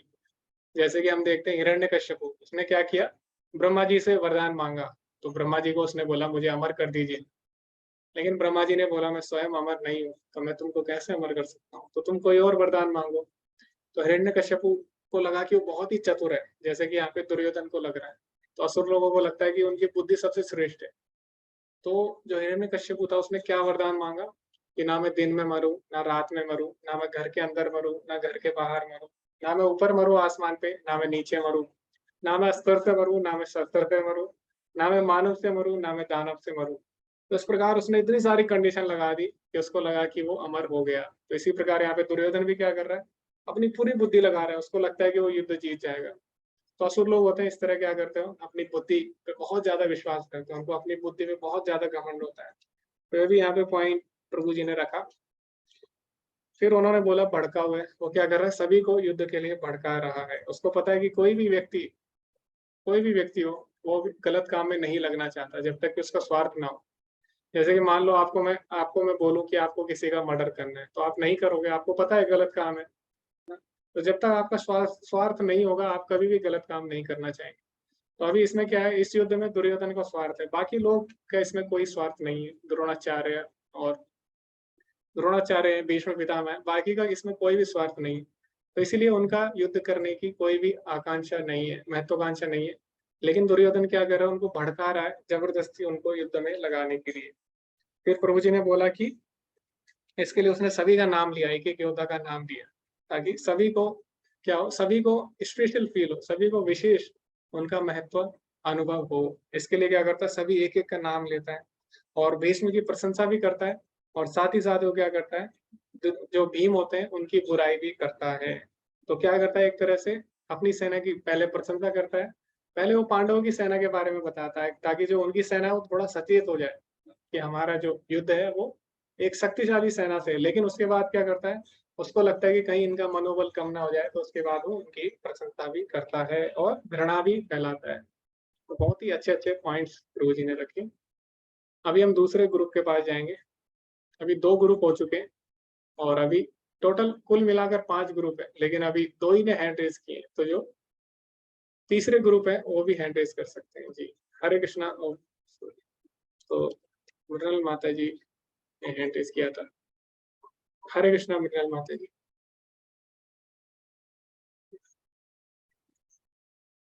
हरे कृष्णा जी, माता जी आप अनम्यूट करिए। जी जी माता हरे कृष्णा प्रभु जी। जी जी तो हमारी डिस्कशन में हमने ये डिस्कस किया कि दुर्योधन जो था ना वो मतलब ऐसा था कि वो बहुत स्वार्थी था, और सामने वाले मतलब लोगों का उसका उनके वीकनेस का उसको फायदा उठाना आता था। जैसे कि वो कैसे किया कि कर्ण को मतलब ऐसे दे दिया ना, वो कुछ अंगराज दे दिया। जब उसने देखा कि अर्जुन पे ये भारी पड़ रहा है, तो मतलब ऐसे पहले से तैयारी कर रहा था, तो उससे मैत्री कर ली तुरंत ही। अश्वत्थामा अपने अर्जुन से जलता है, ये उसने देखा, तो तुरंत अश्वत्थामा से दोस्ती कर ली। तो उन्होंने, इसलिए वो इधर नाम उनके ये ले रहा है, क्योंकि उन्होंने वो उससे दोस्ती कर ली थी ना तब। और भीष्म को मतलब जब ऐसे वचनबद्ध कर लिया, मतलब वो फायदा उठाता था सिचुएशन का, ऐसा था। और बहुत कुटिल था और अरोगेंट था। अरोगेंट क्यों था कि वो मतलब यहाँ अर्जुन की वीकनेस थी भीष्म, तो भीष्म का नाम ले रहा है अर्जुन के सामने, ऐसा कि पता है कि अर्जुन भीष्म महाराज के सामने वीक पड़ जाएगा, ऐसे ऐसे सोचता था। विकर्ण का नाम क्यों लिया, क्योंकि वो अकेला ऐसा था जो द्रौपदी के मतलब जब ये हो रहा था वस्त्रहरण, तो वो उनके खिलाफ बोला था, तो उसकी बड़ाई कर रहा था कि हाँ देखो मैं तुम्हारे साथ हूँ, ऐसा करके, क्योंकि वो अकेला कौरव था ना, ऐसा। और वो कैसा कर रहा था, मतलब ऐसे जो कॉम्पिटिटर है उनका नाम ले रहा था। द्रुपद का नाम दिया उसने, ऐसा मतलब क्योंकि वो द्रोणाचार्य को दिखाना चाह रहे थे, क्योंकि द्रोणाचार्य के ये थे ना वो, ऐसा। जी हाँ इतना ही। हरे कृष्ण प्रभु। जी माता जी, हरे कृष्णा। तो इन्होंने भी, इनके ग्रुप ने भी काफी अच्छे अच्छे पॉइंट रखे। माता जी ने बोला कि जो दुर्योधन था वो काफी स्वार्थी था, और जो असुर लोग होते हैं या असुर लोग या जो अभक्त होते हैं वो बिना स्वार्थ के कोई भी कार्य नहीं करते, ठीक है। तो आप देखिए, तो यहाँ पे हम देख सकते हैं दुर्योधन के उदाहरण से। तो दुर्योधन क्या कर रहे हैं, बहुत ही स्वार्थी है, और वो कहीं ना कहीं सारा राज्य हड़पना चाहते हैं। इसके लिए क्या करते हैं, सभी जितने भी उन्हें अवसर मिलते हैं वो उसका पूरा फायदा उठाते हैं। जैसे कि माता जी ने उदाहरण दिया, उनको पता है कि कर्ण जो है, कर्ण इनके शत्रु हैं पांडवों के, तो तुरंत कर्ण से मित्रता कर लेते हैं। उसके बाद अश्वत्थामा भी, उनको पता लगता है कि ये भी जो पांडवों से ईर्ष्या करते हैं, उनके साथ भी तुरंत वो मित्रता कर लेते हैं। और उन्हें पता है कि विकर्ण ही एक ऐसा कौरव था जिसने, जब द्रौपदी का वस्त्र हरण हुआ था तो विकर्ण ने उनका साथ नहीं दिया था, विकर्ण ने उसके खिलाफ आवाज उठाई थी। तो इसलिए क्या करते हैं, विकर्ण की भी प्रशंसा करते हैं, कहीं कहीं विकर्ण उनका साथ न दे दे। तो इसीलिए कहीं ना कहीं जो स्वार्थी लोग होते हैं वो क्या करते हैं, हर तरह से अपने स्वार्थ की पूर्ति करना चाहते हैं। तो इससे हमें ये भी पता लगता है। हरे कृष्णा आयुष प्रभु जी। हरे कृष्ण प्रभु जी। जी प्रभु जी। हमारा ग्रुप जीवन है, ग्रुप 1। सबसे पहले उसने जो है दृष्टद्युम्न, उनके सेनापति जो पांडवों के, उसकी तुलना द्रोणाचार्य की तुलना उससे की, क्योंकि बताया कि देखो वो तो आपका शिष्य है, वो आप उससे ज़्यादा क्वालिफाइड है। पहले बताया कि हाँ वो अनएक्सपीरियंस्ड है, आपको ज़्यादा एक्सपीरियंस है। दूसरा, उन्होंने उससे, उनकी पर्सनल दुश्मनी थी, जिससे कि वो और मतलब आग लगा दी उसने उनको भड़का दिया कि उसके एक तो पर्सनल दुश्मनी थी। दूसरा, अगर द्रोणाचार्य का पांडवों से बहुत प्रेम था, खासकर अर्जुन से, तो अर्जुन उनका सबसे बढ़िया स्टूडेंट था, बेस्ट स्टूडेंट था। तो उसके प्रेम के कारण वो ऐसा कमजोर ना हो जाए, मतलब ऐसा ना महसूस करें कि युद्ध ना करें या आराम से करें। तो इसलिए उसने दृष्टद्युम्न से तुलना की, जिससे वो और भड़क जाए। और दूसरा कि वो उनका शिष्य था, तो उसे उनको क्वालिफाइड बता दिया। उसके बाद है कि उसने जब तारीफ की तो सबसे पहले नाम लिया द्रोणाचार्य का, कि मतलब आप हैं, भीष्म हैं। भीष्म का नाम उसने इसलिए नहीं लिया क्योंकि वो फैमिली मेंबर थे, तो देखते अरे ये तो अपने घर वालों का नाम ले रहा है, हम क्यों लड़ने आए हैं। तो उसने सबसे पहले उसने द्रोणाचार्य का नाम लिया, सेनापति। उसके बाद उसने भीष्म का नाम लिया, जबकि भीष्म ज़्यादा क्वालिफाइड थे, पावरफुल थे, सब कुछ था, तो फिर भी उसने द्रोणाचार्य का नाम लिया। और उसके बाद उसने तुरंत बाद कर्ण का नाम लिया, क्योंकि भीष्म और कर्ण की कभी बनती नहीं थी। तो ऐसा ना हो कि ये दोनों अलग अलग भागने लगे, बोला मैं युद्ध नहीं करूंगा, मैं नहीं करूँ, तो डिस्ट्रॉय हो जाएगा सब कुछ। तो इसने तुरंत कर्ण का नाम लिया, तो कर्ण को भी लगेगा कि हाँ मेरा थर्ड पोजीशन है, मैं कुछ हूँ। मतलब ऐसा नहीं कि मैं चला जाऊंगा तो उनको कोई फर्क नहीं पड़ेगा, मतलब मेरे जाने से फर्क पड़ेगा। तो वो उसको भी मतलब इम्पोर्टेंस दिया। उसके बाद उसने बोला कि उसने तुलना की पांडवों की सेना को, बहुत बड़ा चढ़ा के बताया कि देखो कैसे उन्होंने व्यूह रचना की है, कितनी महान सेना है। क्योंकि उसने इसलिए उनकी सेना की तारीफ, जनरली कोई भी अपने दुश्मन की तारीफ नहीं करता है, बट उसने किया ऐसा, क्योंकि उसने इसलिए किया क्योंकि उनको हम बता देंगे कि अरे वो तो बिल्कुल कमजोर है, तो हमारी भी तुलना, अगर हम मान लो कि किसी कमजोर आदमी को मार दे तो हमको कोई पावरफुल नहीं समझता ना, कहता है ये भी अरे क्या कमजोर को मारा, तू भी उससे थोड़ा ज्यादा है, बस इतना ही है ना, वो कमजोर था। तो इसलिए उसने उसकी तारीफ की, बहुत पावरफुल बताया मतलब। और उसके बाद उसने अपनी सेना की तारीफ की, बताया कि अरे हम उससे भी ज्यादा पावरफुल, मतलब वो थोड़ा वो 10/10 है, हम 10 से भी ऊपर हैं, 11 है, ऐसा करके उसने। और उसके बाद उसने भीष्म पितामह की तारीफ की, अरे अपनी पूरी सेना को आश्वस्त कर दिया कि अरे आप सब निश्चिंत रहें, हमारी जीत निश्चित है, भीष्म पितामह है वो अकेले सब कुछ कर देंगे। लेकिन इसके बाद योद्धाओं को ऐसा ना लगे कि अरे हम तो कुछ है ही नहीं, हम तो बेकार में लड़ने चले आए। फिर वो बोलता है कि हमारे संरक्षक जो पितामह है, आप सब लोग उनकी रक्षा करें, ऐसा ना हो कि आप अलग अलग युद्ध दिशाओं में युद्ध करने लग जाए और हमारी सेना बिखर जाए, वो अंदर आ जाए। तो इसलिए उसने योद्धाओं की तारीफ की कि आप सभी भी हमारे बुजुर्ग जो हैं उनकी रक्षा करें। और मुझे मेरे को कुछ समझ नहीं आ रहा लिखा तो बस इतना ही। जी, जी, जी। तो आपने बहुत सारे पॉइंट्स रख दिए प्रभु जी ऑलरेडी, और इसमें से कुछ-कुछ मुख्य-मुख्य बिंदु की मैं चर्चा करूँगा। तो प्रभु जी ने बोला जो अर्जुन थे वो द्रोणाचार्य के बहुत ही प्रिय थे, तो इसीलिए उन्होंने क्या किया, उनके सामने अर्जुन का नाम नहीं लिया और धृष्टद्युम्न का उन्होंने नाम लिया। क्योंकि वो कोई भी गुरु है, वो अपने शिष्य के खिलाफ कभी भी बुराई नहीं सुनना चाहेगा। तो इससे उन्हें क्या लगा कि इनके लिए अर्जुन के मन में करुणा ना आ जाए, इसीलिए उन्होंने क्या किया, सबसे पहले धृष्टद्युम्न का नाम लिया। तो इतना दिमाग उन्होंने लगाया। उसके बाद उन्होंने क्या किया, दुश्मनों की भी प्रशंसा की। क्यों की? तो उसका उत्तर प्रभु जी दे चुके हैं। उसके बहुत सारे कारण हैं। दुश्मनों की प्रशंसा इसलिए की कि पहले तो प्रभु जी ने बोला कि इसलिए की ताकि उनको ये ना लगे कि कोई कमज़ोर व्यक्ति को वो मार रहे हैं। दूसरा इसका एक और कारण है, दुश्मनों की प्रशंसा इसलिए की ताकि उनको लग सके, उनके जो सैनिक हैं उनको ये ना लगे कि सामने वाली सेना कमज़ोर है। क्योंकि अगर हमें पता लगेगा सामने वाली सेना कमज़ोर है, तो हम क्या होगा, हम पूरे प्रयास नहीं करेंगे। अगर हमें पता है सामने वाली सेना बहुत ताकतवर है, तो हम क्या करेंगे, पूरे ताकत के साथ युद्ध करेंगे। तो इसलिए वो दूसरी सेना की प्रशंसा करते हैं। और उसके बाद प्रभु जी ने बोला कि उन्होंने जैसी भीष्म की प्रशंसा की, उसके बाद तुरंत ही उन्होंने सारे सैनिकों की भी प्रशंसा की कि कहीं बाकी सैनिक जो है, छोटे सैनिक, उनको ये ना लगे कि भीष्म की प्रशंसा की तो हमारी कोई यहाँ पे महत्वपूर्णता नहीं है, यानी हम इतने महत्वपूर्ण नहीं है। तो इसलिए उन्होंने भीष्म के तुरंत बाद सारे छोटे-मोटे सैनिकों को बोला कि भीष्म पितामह अभी वृद्ध हो चुके हैं, तो तुम्हें क्या करना है? वैसे तो शक्तिशाली है, लेकिन क्योंकि ये वृद्ध हो चुके हैं, तो तुम्हें इनकी सहायता करनी होगी। तो उसने क्या किया, एक तरह से सभी की प्रशंसा की। ओके। तो अभी श्रुति माता जी दूसरे ग्रुप से बोलना चाहेंगे। हरे कृष्णा श्रुति माता। हरे कृष्णा प्रभु जी। जी। हमारा ग्रुप 5 है। तो पहले तो पितामह भीष्म को उन्होंने एनकरेज करने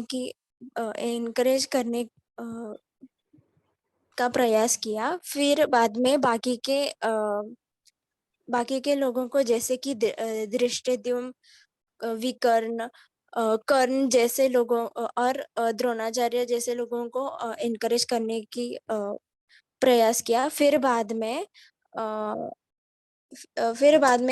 उन्होंने अपोनेंट टीम मतलब विरुद्ध सेना मतलब भीम के प्रति मतलब वो वीक है ऐसे दिखाने की कोशिश की। बाद में और द्रोणाचार्य को उन्होंने कहा कि अपने धृष्टद्युम्न को सिखाकर मतलब वो गलत किया, उन्होंने ये भड़काने की कोशिश की। ओके। हमने वो पॉइंट्स भी लिखे हैं वैसे चैट में। क्या संपिता माता जी ने? हाँ, वो भी हमारे से। जी माता जी। तो ओके, तो काफी अच्छे माता जी ने पॉइंट्स बताए अभी कि जो दुर्योधन थे वो क्या कर रहे थे, एक तरह से सभी को उत्तेजित कर रहे थे। और कहीं ना कहीं सारे ग्रुप है वो ऑलरेडी पहले सारे बिंदु वो डिस्कस कर चुके हैं। तो इसीलिए माता जी ने जाते बिंदु नहीं बोले, क्योंकि सारे बिंदु पहले से ही हम चर्चा कर चुके हैं। माता जी ने बिल्कुल सही बोला, कहीं ना कहीं वो सबको भड़का रहे थे। और शांतिता माता जी ने क्या बोला कि स्पेशल स्पेशल योद्धा के नाम बोले ताकि वो एनकरेज हो।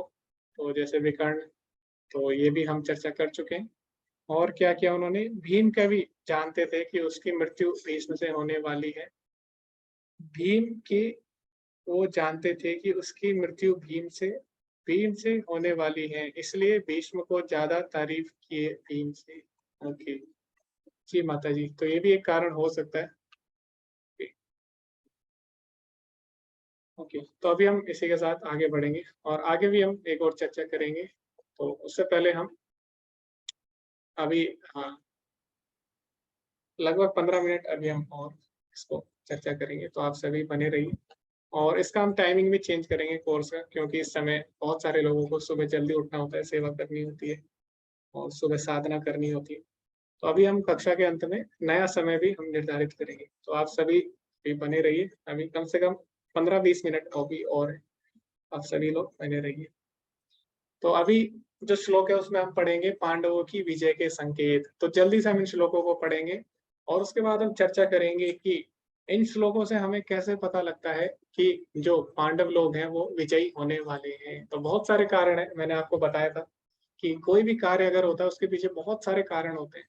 तो ये जो श्लोक है, अभी 20 तक जो श्लोक है, इनसे हमें पता लग जाएगा कि पांडवों की ही विजय होने वाली है। तो आप सभी को क्या करना है, इन श्लोकों को ध्यान से सुनना होगा और फिर अंत में आप सभी को एक-एक कारण बताना होगा। तो इससे क्या होगा, जल्दी से हम इन श्लोकों को हम कवर कर लेंगे। तो सबसे पहले इस श्लोक में क्या बोला गया है, तब कुरुवंश के वयोवृद्ध परम प्रतापी एवं वृद्ध पितामह ने सिंह गर्जना की सी ध्वनि करने वाले अपने शंख को उच्च स्वर में बजाया, जिससे दुर्योधन को हर्ष हुआ। तो अभी जो भीष्म पितामह थे, उन्होंने जब देखा कि दुर्योधन सबके पास जाकर उनको भड़का रहा है, तो उनको उनपे क्या आई, दया आई। तो उन्होंने क्या किया, दुर्योधन का मन रखने के लिए उच्च स्वर में शंख बजाया, जिसको सुनने के बाद अभी दुर्योधन को लगा कि हाँ, अभी भीष्म पितामह युद्ध के लिए भड़क चुके हैं, तैयार हो चुके हैं, उत्तेजित हो चुके हैं, जबकि ऐसा नहीं था। तो भीष्म पितामह ने क्या किया, उनके धैर्य बांधने के लिए ऐसा किया। तो इससे जो दुर्योधन था उसको बहुत ही ज्यादा हर्ष हुआ, क्योंकि वो यही चाहता था कि इन लोगों को मैं युद्ध के लिए तैयार करूं। अभी फिर शंख नगाड़े बिगुल तुरई सिंह सहसा एक साथ बज उठे, वह समवेत स्वर अत्यंत कोहलापूर्ण था। दूसरी ओर से श्वेत घोड़ों द्वारा खींचे जाने वाले विशाल रथ पर आसीन कृष्ण तथा अर्जुन ने अपने अपने दिव्य शंख बजाए। तो अभी हमने क्या देखा, भीष्म पितामह ने शंख बजाया, लेकिन उनके शंख को दिव्य नहीं कहा गया, जबकि जो भगवान है और जो अर्जुन है, उनके शंख को दिव्य शंखों का नाम दिया गया है। यानी उनके शंख जो है साधारण नहीं थे, दिव्य शंख थे उनके पास। पांचजन्यम ऋषिकेशो देवदत्तम धनंजया पौंड्रम दद्मो महाशंखम भीम कर्मावरकोदरः। भगवान कृष्ण ने अपना पांचजन्य शंख बजाया, अर्जुन ने देवदत्त शंख तथा अति भोजी एवं अति मानवीय कार्य करने वाले भीम ने पौंड्रक नामक शंख बजाया। तो हम देख सकते हैं यहाँ पे जो भगवान है या जो अर्जुन है, उनके भी शंख के नाम है। तो हम देख सकते हैं आध्यात्मिक जगत जो होता है, आध्यात्मिक जगत या अध्यात्म से जुड़े जो लोग होते हैं, वो क्या करते हैं, एक वस्तु को भी व्यक्ति की तरह ट्रीट करते हैं, है ना। वो क्या है, शंख का भी नाम उन्होंने रखा हुआ है, तो शंख को भी एक व्यक्ति की तरह ट्रीट करते हैं। वहीं भौतिक जगत में क्या होता है, भौतिक जगत में एक वस्तु को भी, एक व्यक्ति को भी वस्तु की तरह ट्रीट किया जाता है, एक व्यक्ति के साथ भी वस्तु की तरह व्यवहार किया जाता है। जबकि आध्यात्मिक जगत में उल्टा होता है, एक वस्तु को भी व्यक्ति की तरह ट्रीट किया जाता है, यानी एक वस्तु के साथ भी व्यक्ति की तरह व्यवहार किया जाता है, उसका आदर किया जाता है, उसका सम्मान किया जाता है। तो ये अंतर है आध्यात्मिक और भौतिक जगत में।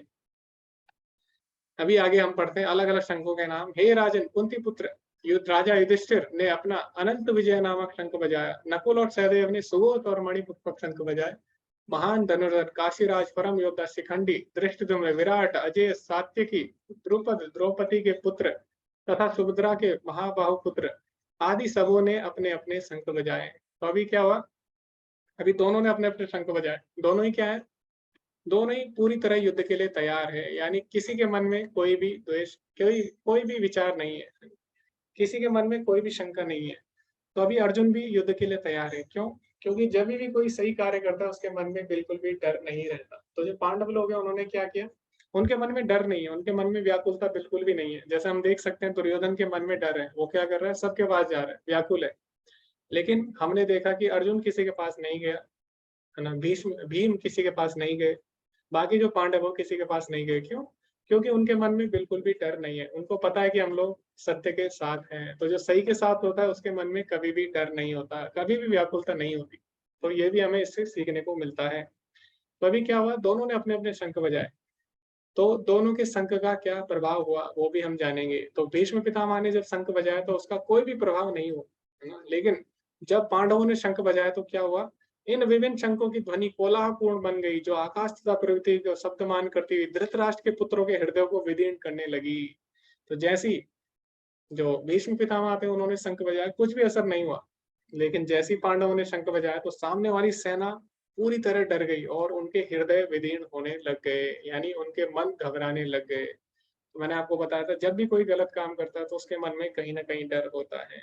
तो जितने भी धृतराष्ट्र के पुत्र थे उनको पता था वो गलत कार्य कर रहे हैं, तो उनके मन में पहले से ही डर था। तो जैसे ही उन्होंने शंख की ध्वनि सुनी तो उनको मृत्यु की ध्वनि सुनाई दी, तो बिल्कुल बहुत ही ज्यादा भयभीत हो गए। उस समय हनुमान से अंकित ध्वजा लगे रथ पर आसीन पांडुपुत्र अर्जुन अपना धनुष उठाकर तीर चलाने के लिए उद्यत हुआ। हे राजन, धृतराष्ट्र के पुत्रों को व्यूह में खड़ा देखकर अर्जुन ने श्री कृष्ण से ये वचन कहे।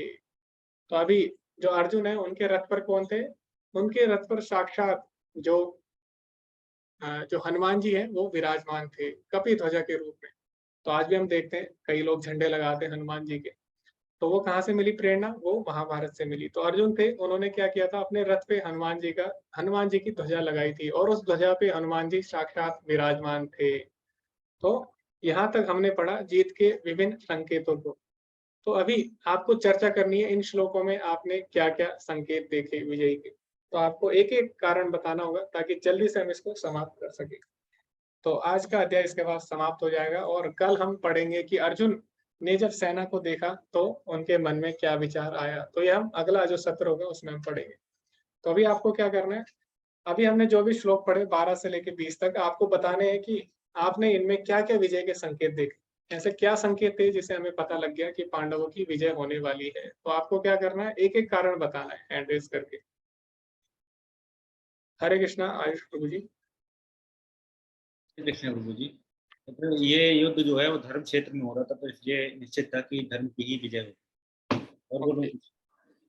अभी जो श्लोक पढ़े उसके हिसाब से हमें बताना है प्रभु जी। ओके, तो श्री भगवान का मार्गदर्शन है कि जहाँ श्री भगवान होते हैं वहाँ विजय निश्चित है। श्री जहाँ। जी जी।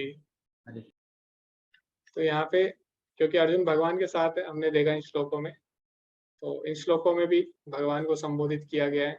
और तो जैसे हमने देखा भगवान कृष्ण ने पंचजन्य शंख बजाया, पंचजन्य ऋषिकेशो देवदत्तम किया, तो हमें पता लगता है कि जो भगवान श्री कृष्ण है वो पांडवों के साथ है इन श्लोकों से। तो उससे हमें साफ साफ पता लगता है कि जहाँ भगवान कृष्ण है वहाँ विजय तो होनी ही होनी है। तो ये कारण प्रभु जी ने दिया। हरे कृष्णा। हर्ष प्रभु जी। हरे कृष्ण प्रभु जी। जैसे रामायण में भी जब राम के साथ हनुमान जी थे तो उनकी विजय निश्चित थी, तो यहाँ पर भी श्री कृष्ण जो स्वयं मतलब राम भी या सारे मतलब और बाद में उनके भक्त जो हनुमान है वो भी उनके साथ है। जहाँ पे राम और हनुमान साथ में उपस्थित हो वहाँ पे तो विजय मतलब निश्चित ही थी। जी प्रभु जी, तो बहुत ही सुंदर उत्तर है। तो हमने देखा अभी कपि ध्वजा, तो जो हनुमान जी थे साक्षात ध्वजा के रूप में विराजमान थे अर्जुन के रथ पर। तो अभी जहां भी हनुमान जी होते हैं तो हनुमान जी ने पहले क्या किया, जो राम जी थे उनके लिए उन्होंने सेवा की, सहायता तो नहीं बोल सकते, और उन्होंने क्या किया, राम जी की सेवा की और राम जी युद्ध में विजयी हुए। तो आज वही हनुमान जी किसके साथ है, भगवान श्री कृष्ण और अर्जुन के साथ है। तो कहीं ना कहीं हमें संकेत मिल गया है, क्योंकि हनुमान जी जहाँ होंगे वहां पे हमेशा विजय होगी, हम पहले भी देख चुके हैं। तो इससे भी हमें ये पता लगता है। तो ये भी कारण था, पहला कारण था भगवान साथ थे, दूसरा कारण कि हनुमान जी स्वयं उपस्थित थे। हरे कृष्णा। श्रुति माता जी। उनके साथ लक्ष्मी माता थे, वो भी कह सकते हैं, मतलब माधव हम बोलते हैं, तो माता लक्ष्मी भी उपस्थित थी, इसकी वजह से उनकी जीत निश्चित थी। जी माता जी। तो यहाँ पे हम देख सकते हैं 14वें श्लोक में, यहाँ पे भगवान को माधव कहकर बुलाया गया है। माधव मतलब क्या होता है, माँ, जो संसार की माँ है माता लक्ष्मी, उनके पति। तो माधव यानी जो भाग्य की देवी है लक्ष्मी, उनके पति। तो भाग्य की देवी जिसके साथ होगी, जिसके भाग्य की देवी के पति जिसके साथ होंगे, तो विजय हमेशा उसकी होनी ही होनी है। क्योंकि जहाँ भगवान है वहाँ क्या है, भाग्य की देवी भी है, और जहाँ भाग्य की देवी है वहाँ भाग्य भी है, और जहाँ भाग्य है वहाँ पे विजयी भी है। तो इससे भी हमें पता लगता है माधव शब्द से कि विजयी जो है वो पांडवों की होने वाली है। हरे कृष्णा। मोहित प्रभु जी। हरे कृष्णा प्रभु जी, आवाज आ रही है अभी? जी प्रभु जी। जी प्रभु जी, तो हनुमान जी वाला कारण तो एक है ही, और हम ये भी कहते हैं कि जहाँ, जैसे हमने कहा कि भगवान श्री कृष्ण जो है वो साक्षात राम है, और जहाँ भी राम रहते हैं वैभव की देवी सीता भी उनके साथ रहती हैं। तो एक तो ये कारण, बस हमने ये भी देखा कि जब शंखनाद हुआ था तो धृतराष्ट्र के पुत्रों का जो हृदय था वो विदीर्ण हो गया था। ऐसा इसलिए क्योंकि पांडवों ने विश्वास रखा था श्री कृष्ण में, और जो भी परमेश्वर की शर्त को ग्रहण करता है उसको किसी भी प्रकार का भय नहीं रहता है, तो कैसी भी सिचुएशन हो उनकी जीत निश्चित होती जी प्रभु है। हरे जी। कृष्ण। ओके, तो प्रभु जी ने काफी अच्छा एक बिंदु रखा है यहाँ पे कि हमें पता लग गया था जैसे ही शंख बजा तो जो कौरव थे उनका हृदय विदीर्ण हो गया, तो वहीं से हमें पता लग गया था कहीं ना कहीं इनके मन में डर है कि ये लोग हार जाएंगे। तो वहां से भी हमें पता लगता है कि विजय पांडवों की होने वाली है, तो उसके संकेत हमें मिल गए थे। हरे कृष्णा शुभम प्रभु जी। हरे कृष्ण को दंड प्रणाम। जी धन्यवाद। जी, जब भीष्म पितामह शंखनाद करते हैं तो सिर्फ दुर्योधन खुश होता है, क्योंकि उन्होंने जो शंखनाद किया उसे सिंह गरजने की आवाज आती है। जी, तो अभी जब जो क्या जी बोले? जी, तो अभी मोहित प्रभु जी ने भी यही बिंदु रखा, तो ये भी एक बहुत ही अच्छा बिंदु था प्रभु जी। इसके अलावा आप कोई और बिंदु रखना चाहेंगे? प्रभु भाग्य लक्ष्मी वाला एक पॉइंट था मेरा, जहाँ कृष्ण भगवान स्वयं है वहाँ विजयी होगी, और जहाँ भगवान है वहाँ लक्ष्मी माता होगी, और जहाँ लक्ष्मी माता होगी वहाँ दुख दरिद्र कभी आ ही नहीं सकता। जी जी प्रभु जी। तो ओके, तो अगर आपके बिंदु कवर हो चुके हैं पहले, तो आप लोग क्या कर सकते हैं? आप लोग स्किप कर सकते हैं। हरे कृष्णा देवता माता जी। हरे कृष्णा प्रभु जी। मोहित प्रभु जी वाला ही पॉइंट मेरा था, पर मैं एक और ऐड करना चाहूंगी कि वो जो कौरव थे वो डरे, व्याकुल थे बहुत ज्यादा, क्योंकि उनको पता था कहीं ना कहीं कि वो अधर्म का साथ दे रहे हैं, तो इस वजह से। और दूसरी ओर पांडव जो थे शांत थे, क्योंकि उनको पता था कि वो सही कर रहे हैं, तो ये एक रीजन हो सकता है। जी माता जी, तो अभी तक जो देखा उससे हमें पता लगता है कि जो दुर्योधन थे काफी व्याकुल है शुरू से लेकर, तो इससे भी हमें पता लग सकता है कि विजय पांडवों की होने वाली है। हरे कृष्णा अनु माता जी। हरे कृष्णा प्रभु जी। एक पॉइंट ये भी है कि युद्ध क्योंकि कुरुक्षेत्र जैसे तीर्थ स्थल पे हो रहा था जो कि धर्म क्षेत्र है, तो वहां पे धर्म की जीत होनी है, और धर्म के साइड तो पांडव थे, और दुर्योधन अधर्मी लोग की जीत कभी भी कुरुक्षेत्र जैसी जगह पे तो हो नहीं सकती। इस बात का डर तो धृतराष्ट्र को भी शुरू से ही था, तो ये भी एक संकेत है। जी माता जी, तो यही बिंदु आयुष प्रभु जी ने भी रखा था, तो ये भी एक उचित कारण है इसका। ओके, हरे कृष्णा नैना माता जी। हरे कृष्णा प्रभु जी। तो उनके पास अर्जुन के गांडीव धनुष था और पाशुपात अस्त्र था, और उनका रथ जो था वो दिव्य था। ओके जी, तो जो अर्जुन थे वो पूरी तरह से दिव्य अस्त्र शस्त्रों से ओतप्रोत थे, और जब उनको वनवास हुआ था तो उस समय क्या किया था?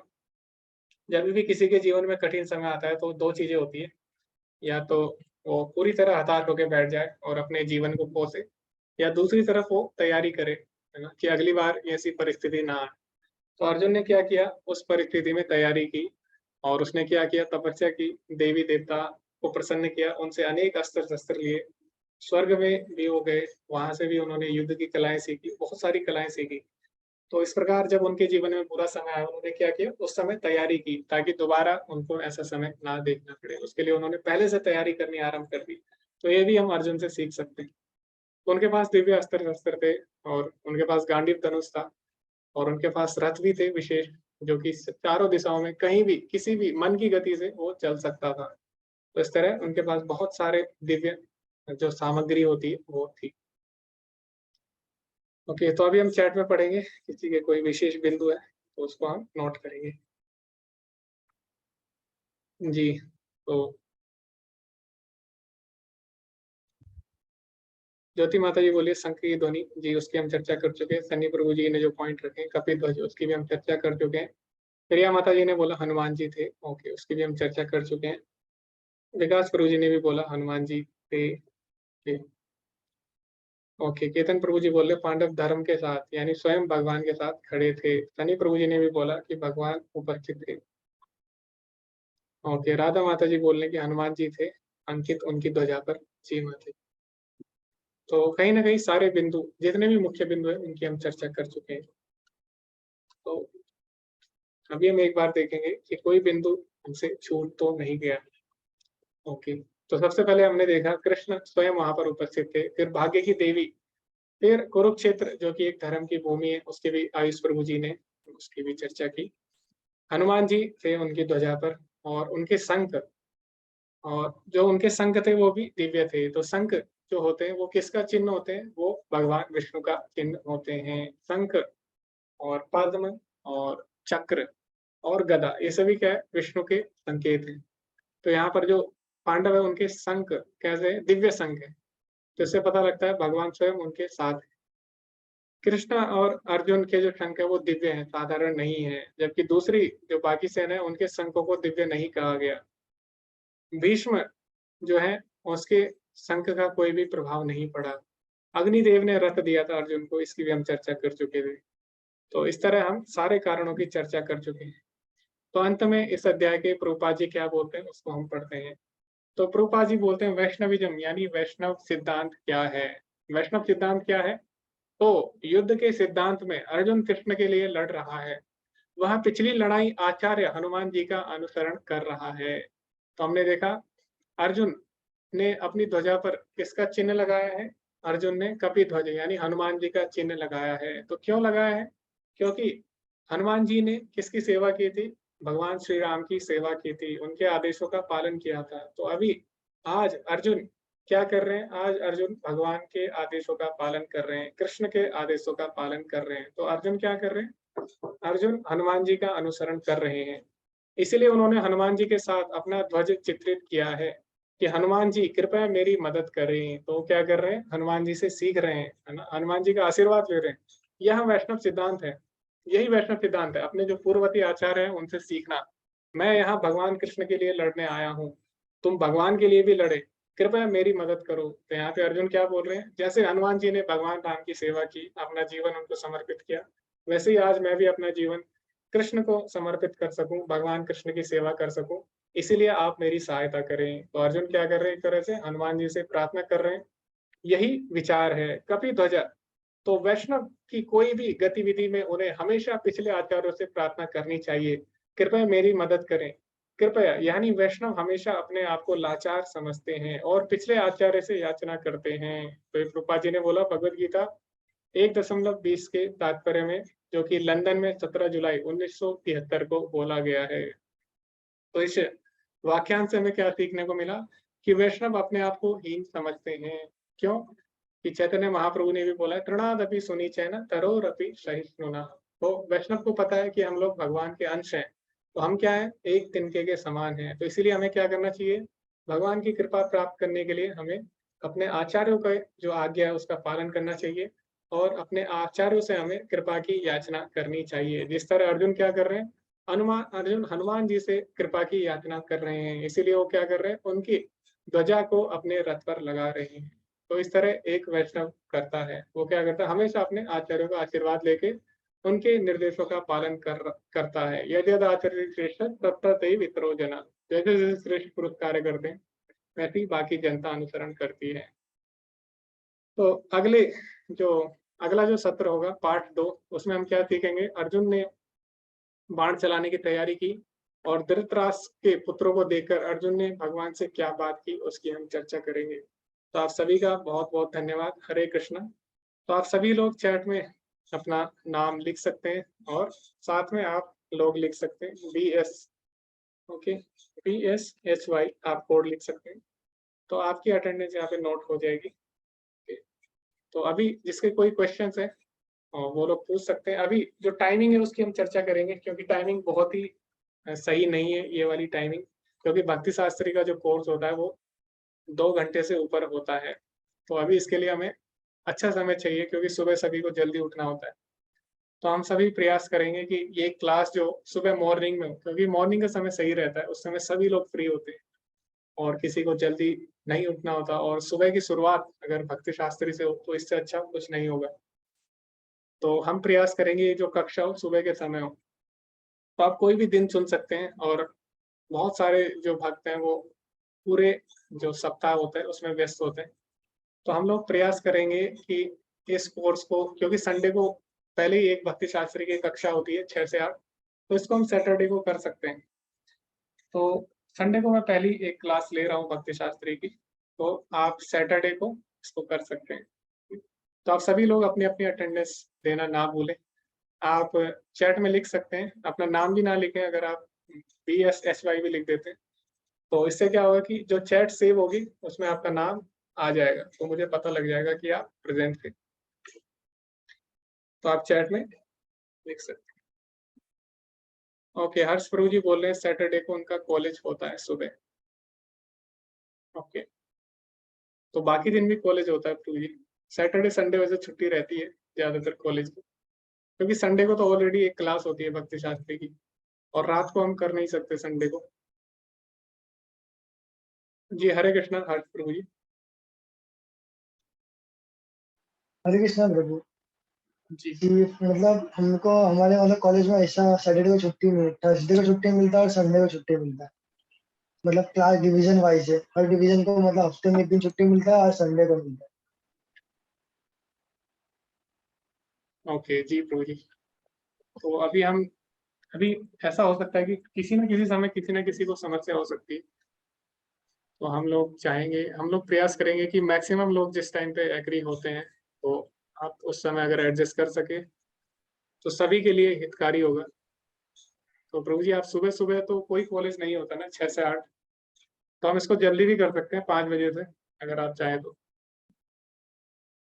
क्योंकि एक दिन तो हमें इसको देना पड़ेगा, भक्ति शास्त्री की क्लास को हमें एक दिन देना पड़ेगा अच्छे से।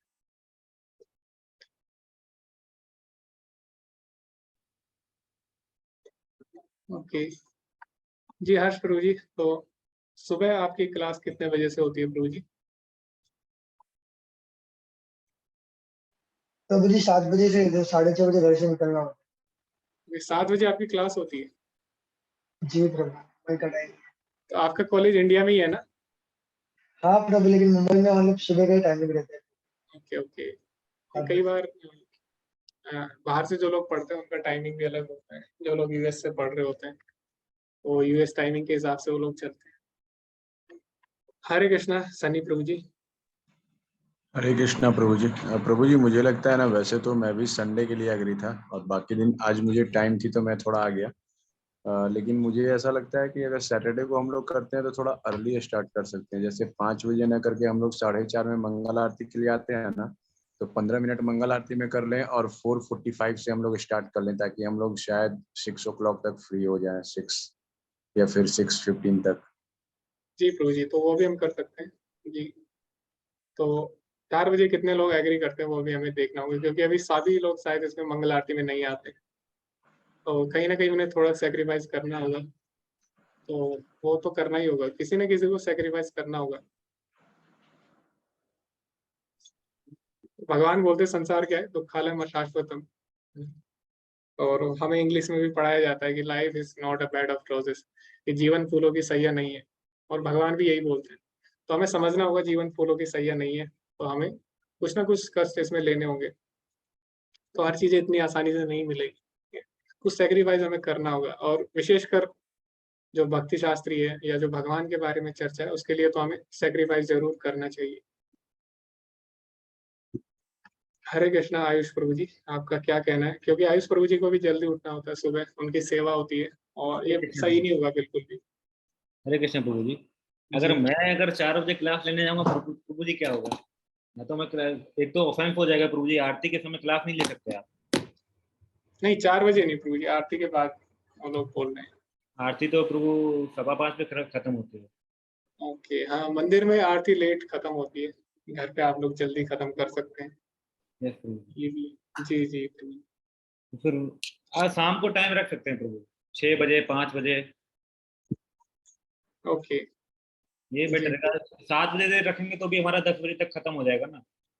7 बजे अगर रखते हैं तो 9 बजे तक हमारा हो सकता है खत्म।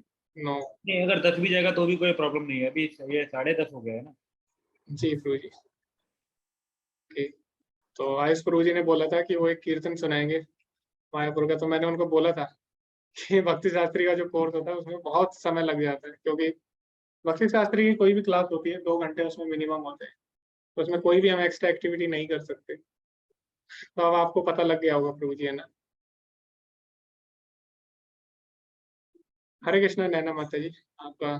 जी प्रभु जी, सुबह सुबह चांटिंग करनी होती है 4 बजे से 6 बजे के बाद आप रख सकते हैं, कोई दिक्कत जी जी जी, नहीं। जी सुबह चैंटिंग भी करनी होती है, तो ओके। हरे कृष्णा मोहित प्रभु जी। जी हरे कृष्णा प्रभु जी सुबह 7:30 से स्कूल होता है मेरा, तो अगर हम सुबह रख लें 5 से 7, एक दिन की बात है, हफ्ते में एडजस्ट कर सकते हैं सभी लोग। ओके, तो ये 5 भी से 7। हाँ जी प्रभु जी, क्योंकि सैटरडे की बात है, फिर 8 बजे से शुरू हो जाता है टाइम स्कूल का, तो वो 3-4 बजे तक चलेगा फिर। ओके जी, तो अभी हम रात का समय तो नहीं रखेंगे इतनी लेट, तो कहीं ना कहीं हमें टाइमिंग चेंज करनी होगी, या तो हमें 7 से 9 करना होगा शाम को, या फिर हमें सुबह सुबह हम किसी और दिन थर्सडे को भी हम सुबह कर सकते हैं, अगर किसी को कोई इश्यू ना हो। आज के दिन ही हम सुबह भी कर सकते हैं। चैट में काफी लोग 5 मॉर्निंग पे एग्री कर रहे हैं, अब देख लीजिए। जी ओके जी, तो 6:30 बजे निकलना होता है तुषार प्रभु जी को, हर्ष प्रभु जी को निकलना होता है 6:30 बजे। ओके, तो आप 6:30 बजे तक कर सकते हैं। ओके, 5 से 7।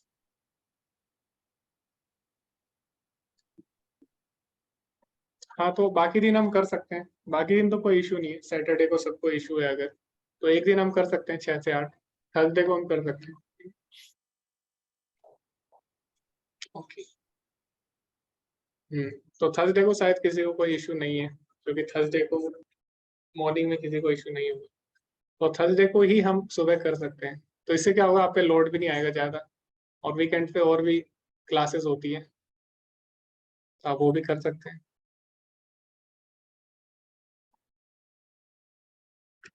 ओके, ज्योति माता जी का मॉर्निंग में स्कूल है। माता जी कितने बजे से आपका स्कूल होता है, कि अभी मैं रिकॉर्डिंग स्टॉप कर सकता हूँ?